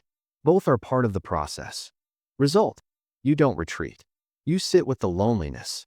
And slowly, new connections appear. People who like the real you. Scenario 2. The identity crisis in career transition. You left the job that was draining you. You're 3 months into the transition. You don't know what you want to do next. Your savings are dwindling. You feel like a failure. Your old colleagues are getting promoted. You think, I made a huge mistake. I should go back. Average response: apply to the same type of job. Accept the first offer. Return to the familiar industry. Tell yourself, at least I'm employed. Repeat the cycle in 3 years. Elite response: emerge. E. This uncertainty is the void. I'm between identities. No longer the corporate worker, not yet the new thing. This is normal. M. Micro commitment. Today, I'll spend 15 minutes exploring what genuinely interests me. Not what I should do, what I want to do. E. The isolation is temporary. I'm finding my own path, not following the crowd. R. I won't fill this space with the first job offer just to ease my anxiety. This unemployment is showing me. I was using busyness to avoid asking what I actually want. G. Evidence of progress. I left. That took courage. Most people spend 40 years in the wrong job. E. Nonlinear. Today I regret leaving. Last week I felt free. Both are true. I'm integrating. Result: you don't rush back to the old path. You use the void to discover what you actually want. And when you choose, it's from clarity, not panic. Here's the distinction that separates temporary change from lasting transformation. Average people retreat from the void. Elite performers use the void. Average people say, this feels wrong. I must have made a mistake.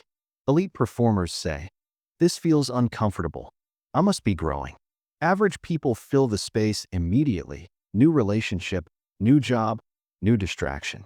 Elite performers sit in the space. What is this emptiness teaching me? Dr. Carl Jung wrote, "The privilege of a lifetime is to become who you truly are."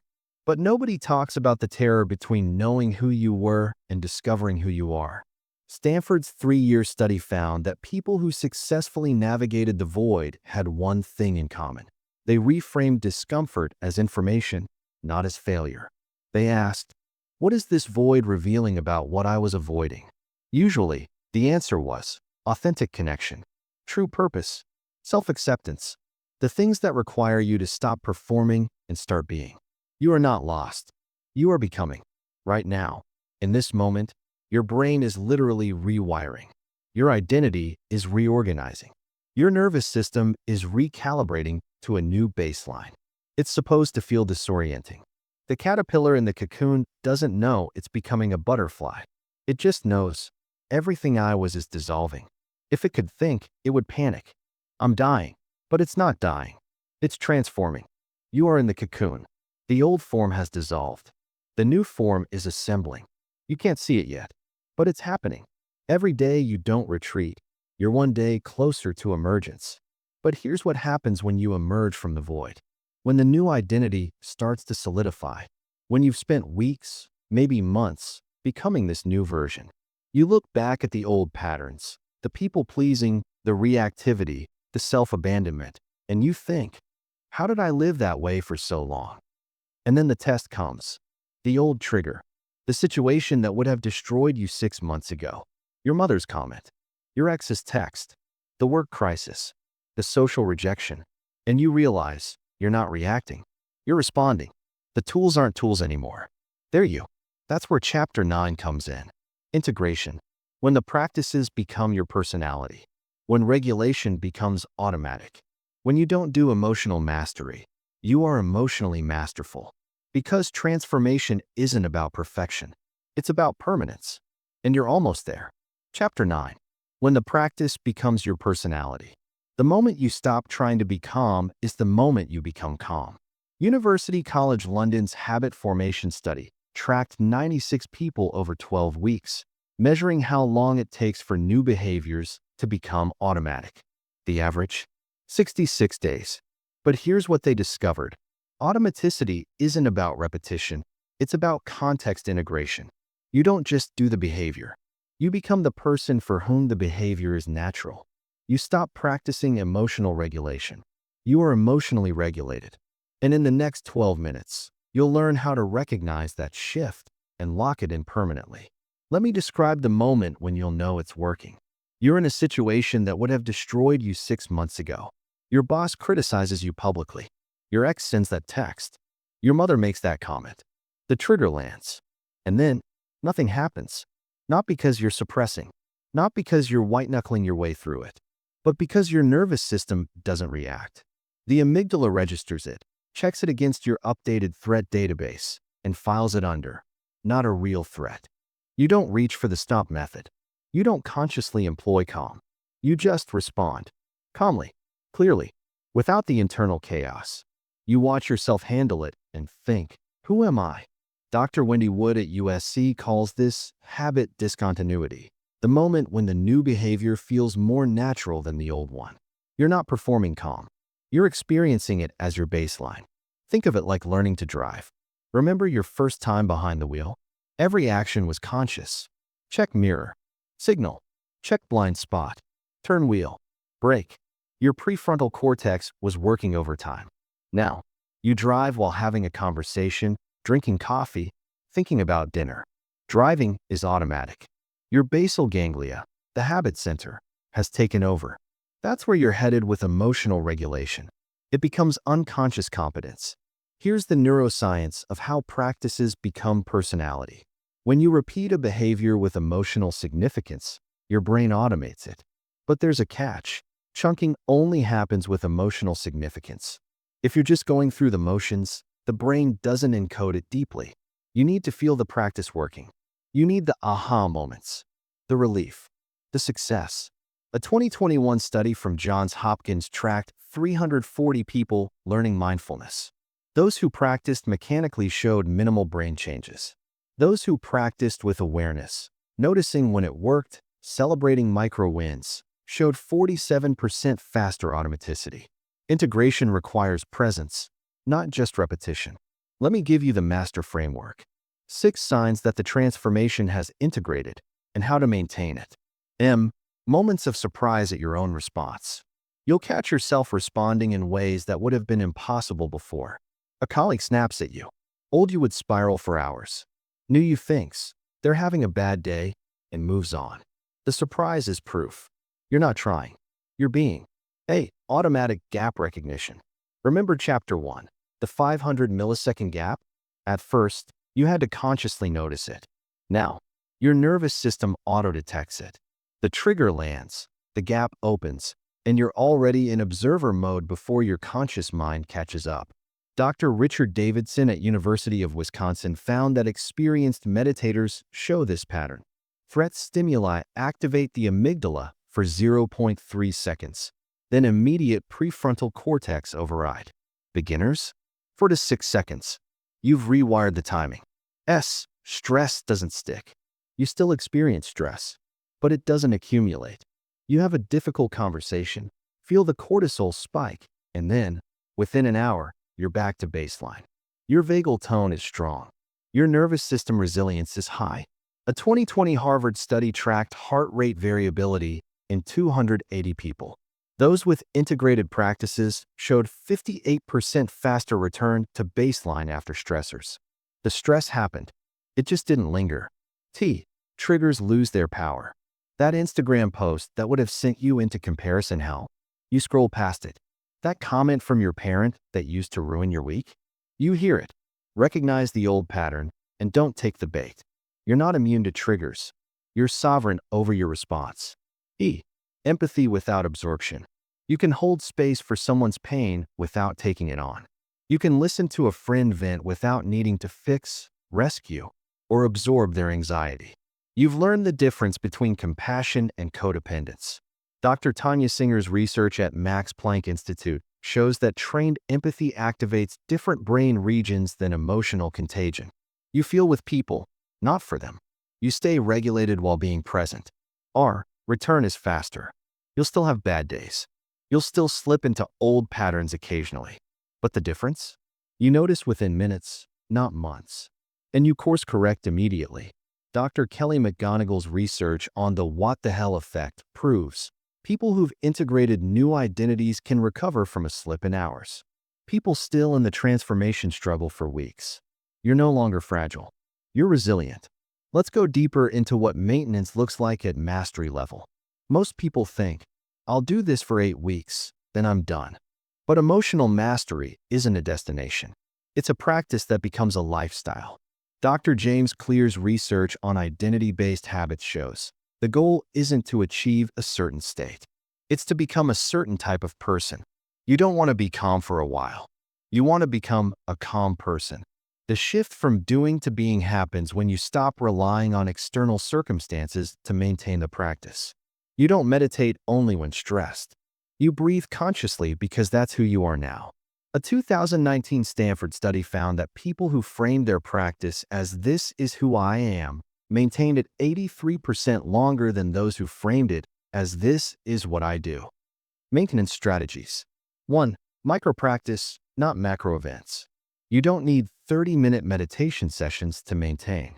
You need 30 seconds of conscious breath 10 times a day. Microdoses of regulation keep the neural pathways active. 2. Environmental cues.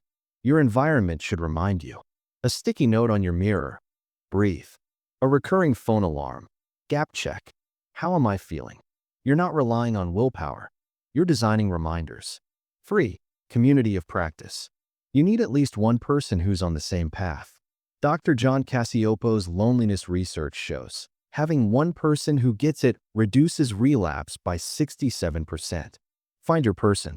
Check in weekly. Let's see what mastery looks like in real moments. Scenario 1.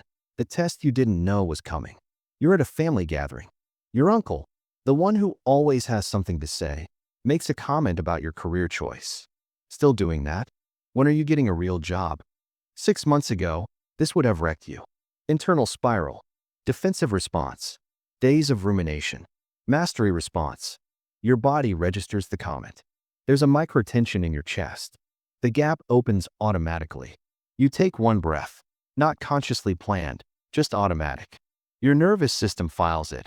Old pattern trying to activate. Not today. You smile.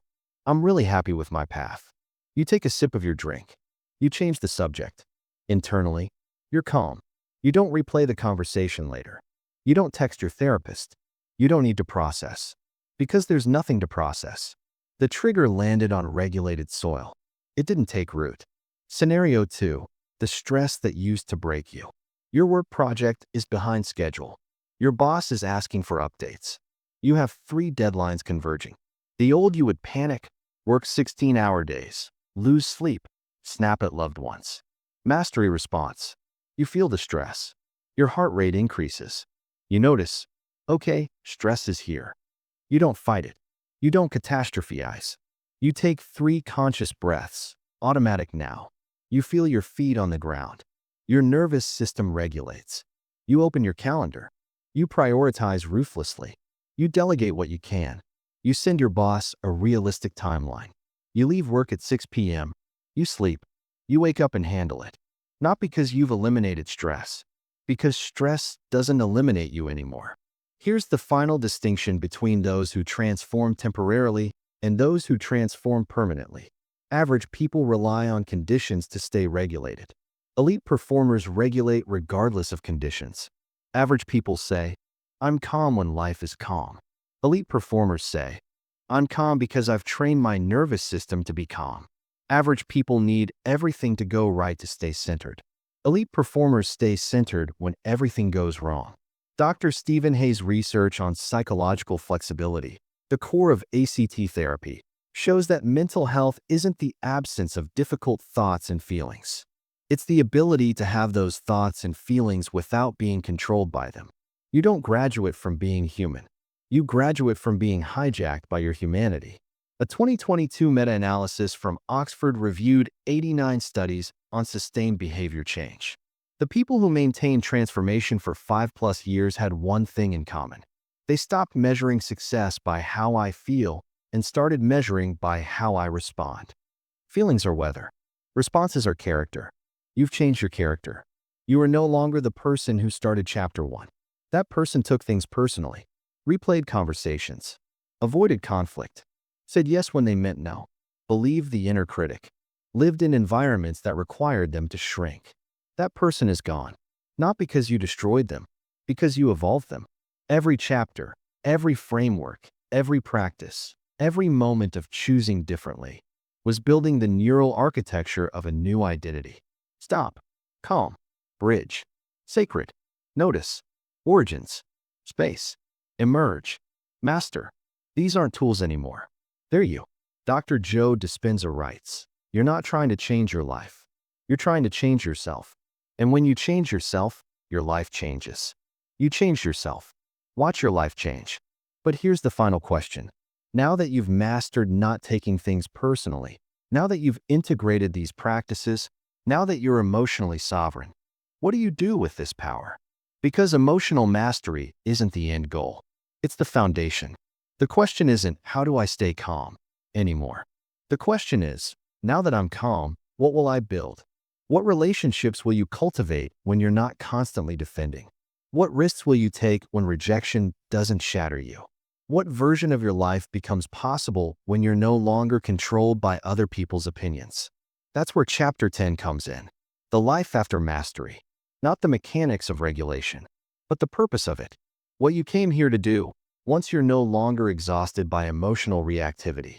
Because you didn't transform to stay the same. You transformed to become. And it's time to step into that becoming. Chapter 10. The emotionally sovereign life. Freedom isn't the absence of triggers, it's the presence of choice. Princeton's Quality of Life Project tracked 890 people over 10 years, comparing those who mastered emotional regulation versus those who didn't. The difference?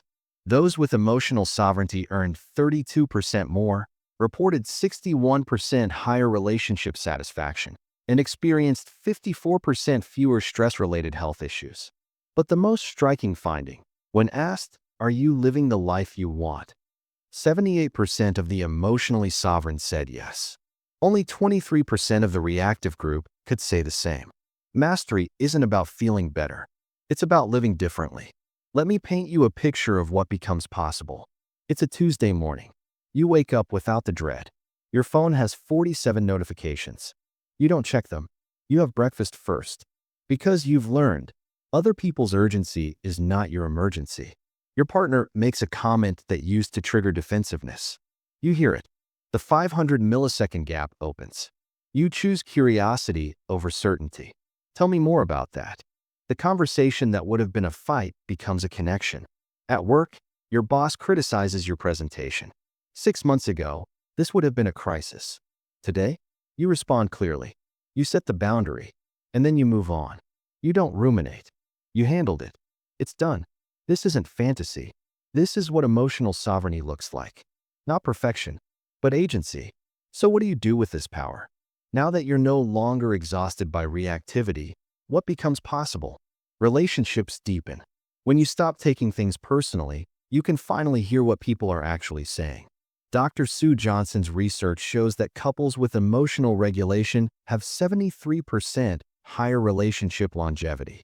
Not because they fight less, because they repair faster. Risks become reasonable. When rejection doesn't shatter you, you can try. The business idea, the creative project, the vulnerable conversation. Dr. Carol Dweck's research shows people with growth mindset attempt 4x more ambitious goals. Energy redirects. The mental energy you used to spend on rumination, it's yours now. You can use it to build, create, connect, or rest. You have more capacity for everything. Purpose clarifies. When you're not constantly managing other people's opinions, you can finally hear your own voice. What do you want? You stop living someone else's script. You start writing your own. You've done the work. But life will test you. Dr. James Pennybaker's research shows that people who maintain transformation have adaptive flexibility. They adjust practices to fit reality, rather than abandoning them. The daily non-negotiables, 5 minutes total. Morning, 3 conscious breaths before checking phone. Midday, body scan. Where am I holding tension? Evening, 60 seconds of gratitude. These aren't extra. They're essential, like brushing your teeth. The monthly audit, 20 minutes. First day of each month, ask, what triggered me that didn't used to? What old pattern tried to return? Where did I stay sovereign? The annual retreat, 1 full day. Once a year, take yourself away. No phone, no agenda, just you in silence. This isn't luxury, it's recalibration. Bring your journal. Review the 9 frameworks. Stop. Calm. Bridge. Sacred. Notice. Origins. Space. Emerge. Master. Which ones have become automatic? Which ones need refreshing?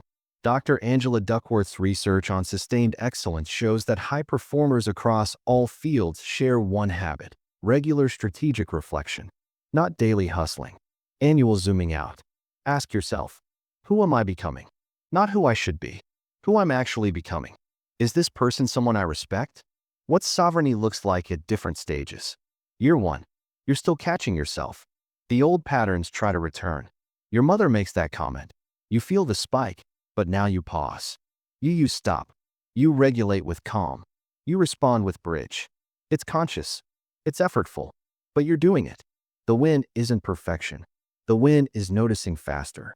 What used to take 3 days to process now takes 3 hours. That's progress. Year 3. The frameworks have integrated. You're not thinking, I should use stop right now. You just pause. Automatically. Your nervous system has rewired. The 500-millisecond gap has expanded to 5 seconds, then 30 seconds. You notice something profound. Difficult people don't bother you the way they used to. Not because they changed, because you did. Their chaos doesn't become your chaos. You can be in the same room with dysfunction and not absorb it. Your relationships have shifted. The ones that couldn't survive your boundaries have faded. The ones that remain, they're deeper, more honest, less performative. You're no longer managing everyone's comfort. You're showing up as yourself. Year 5. Emotional sovereignty isn't something you practice anymore. It's who you are. When crisis hits, and it will, you don't fall apart. You feel it. You process it. But you don't spiral. A colleague betrays you. A relationship ends. A health scare arrives. And you handle it. Not because you've become cold or detached. Because you've learned to hold pain without being destroyed by it. Dr. Susan David's research proves this. People with high emotional agility don't experience less pain. They experience the same amount, but they move through it faster. They don't get stuck. You've become that person. Year 10. Something remarkable happens. People start asking you, "How are you so calm?" And you realize you've become the person others turn to in crisis. Not because you have all the answers, because you don't panic. Your sovereignty creates space for others. When you're regulated, others feel safe to be unregulated around you. You've become a nervous system anchor for your family, your team, your community. This isn't about being perfect. It's about being present.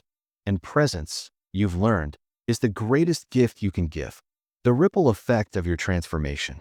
Here's what nobody tells you about emotional sovereignty. It's contagious. Dr. Nicholas Christakis' research on social networks shows that behaviors spread up to 3 degrees of separation. When you change, your friend notices. Your friend's behavior shifts. Their friend notices. Within 2 years, your transformation has touched dozens of lives. People who've never even met you. Your children watch you set boundaries. They learn, I can say no without guilt. Your partner watches you regulate under pressure. They learn, I don't have to explode when I'm upset. Your colleague watches you handle criticism calmly. They learn, feedback isn't an attack. You didn't just transform yourself. You changed the emotional climate around you. Think about the people who shaped you, not through advice, but through their presence. The grandmother who never panicked. The teacher who stayed calm when everyone else was losing it. The friend who could hold space for your pain without trying to fix you. You're becoming that person for others. Not because you're trying to, because sovereignty, once embodied, radiates. Here's the final truth that separates a reactive life from a sovereign one.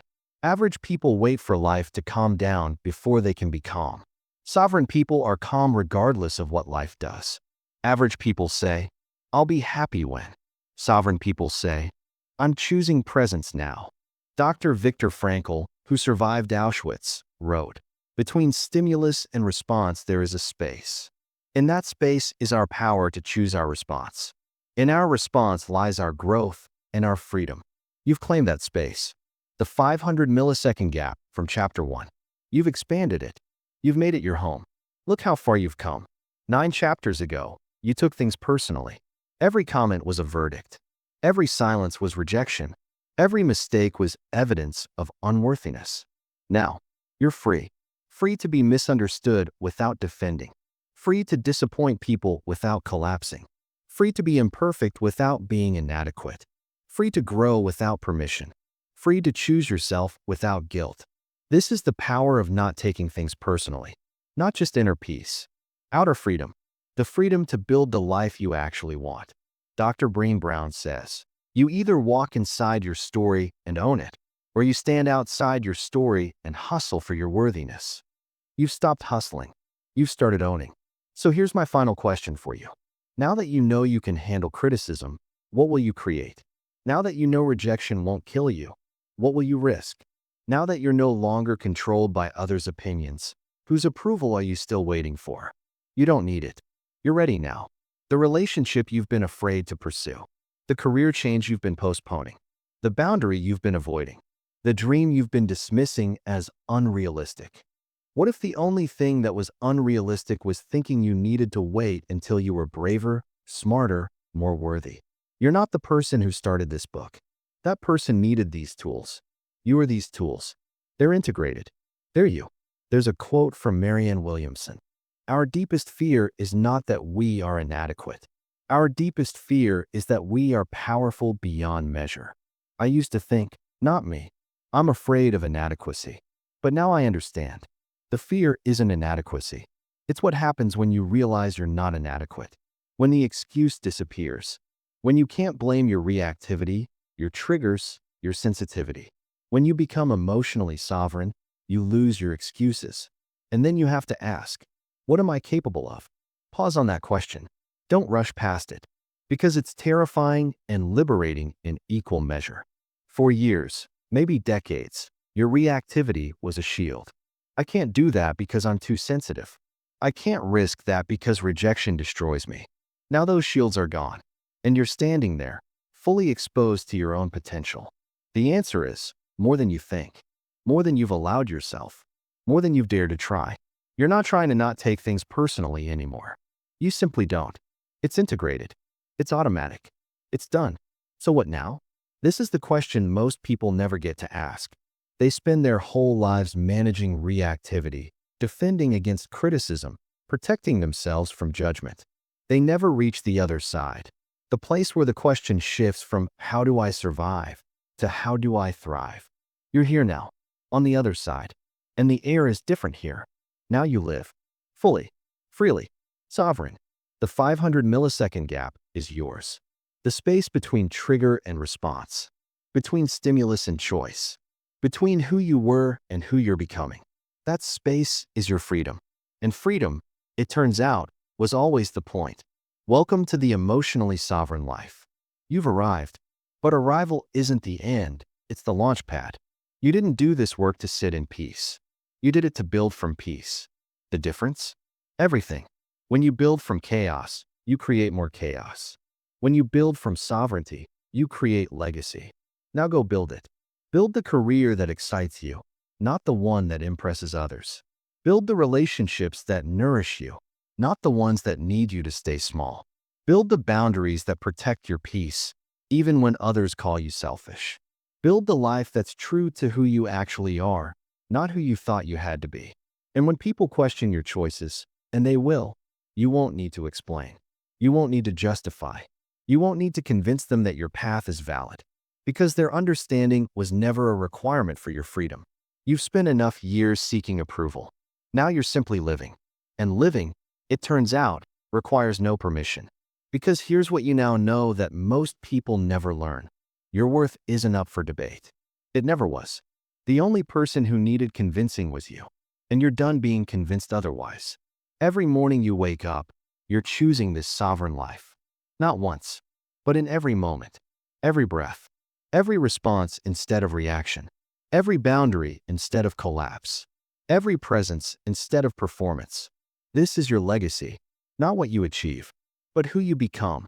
And who you become determines what becomes possible, not just for you, but for everyone around you. Your children will learn emotional regulation because they watched you. Your partner will feel safer being vulnerable because you created that space. Your colleagues will handle pressure better because you modeled it. Your community will shift because your calm became their calm. This is the power you've been building, not power over others, power within yourself, the power to choose, to respond, to stay, to leave, to love, to boundary, to feel everything without being destroyed by anything. You are no longer at the mercy of other people's moods, opinions, or behaviors. You are sovereign, and sovereignty, you've discovered, isn't the end of the journey. It's the beginning of the real one. The journey where you stop asking, am I enough? And start asking, what do I want to create? The journey where you stop defending your worth and start living from it. The journey where you stop waiting for permission and start granting it to yourself. So go, create the art, start the business, have the conversation, take the trip, set the boundary, ask for what you want. Disappoint who you need to disappoint. Be misunderstood. Be imperfect. Be gloriously, unapologetically yourself. Because the world doesn't need another person playing small. The world needs you. At full volume. With all your ideas, your voice, your presence, your power. The 500 millisecond gap is yours. What you do with it is up to you. But you're not reading this by accident. You're here because somewhere inside you knew there's another way to live. A freer way, a more honest way, a sovereign way. You found it. Now go live it. This is your time. This is your life. This is your sovereignty. One more thing before you go. On the hard days, and there will be hard days, when the old patterns whisper, when you're tempted to collapse a boundary or take something personally again, remember this moment. Remember that you once read these words and something in you shifted. That shift is permanent. You can't unknow what you now know. You can only choose whether to live from it. Welcome home.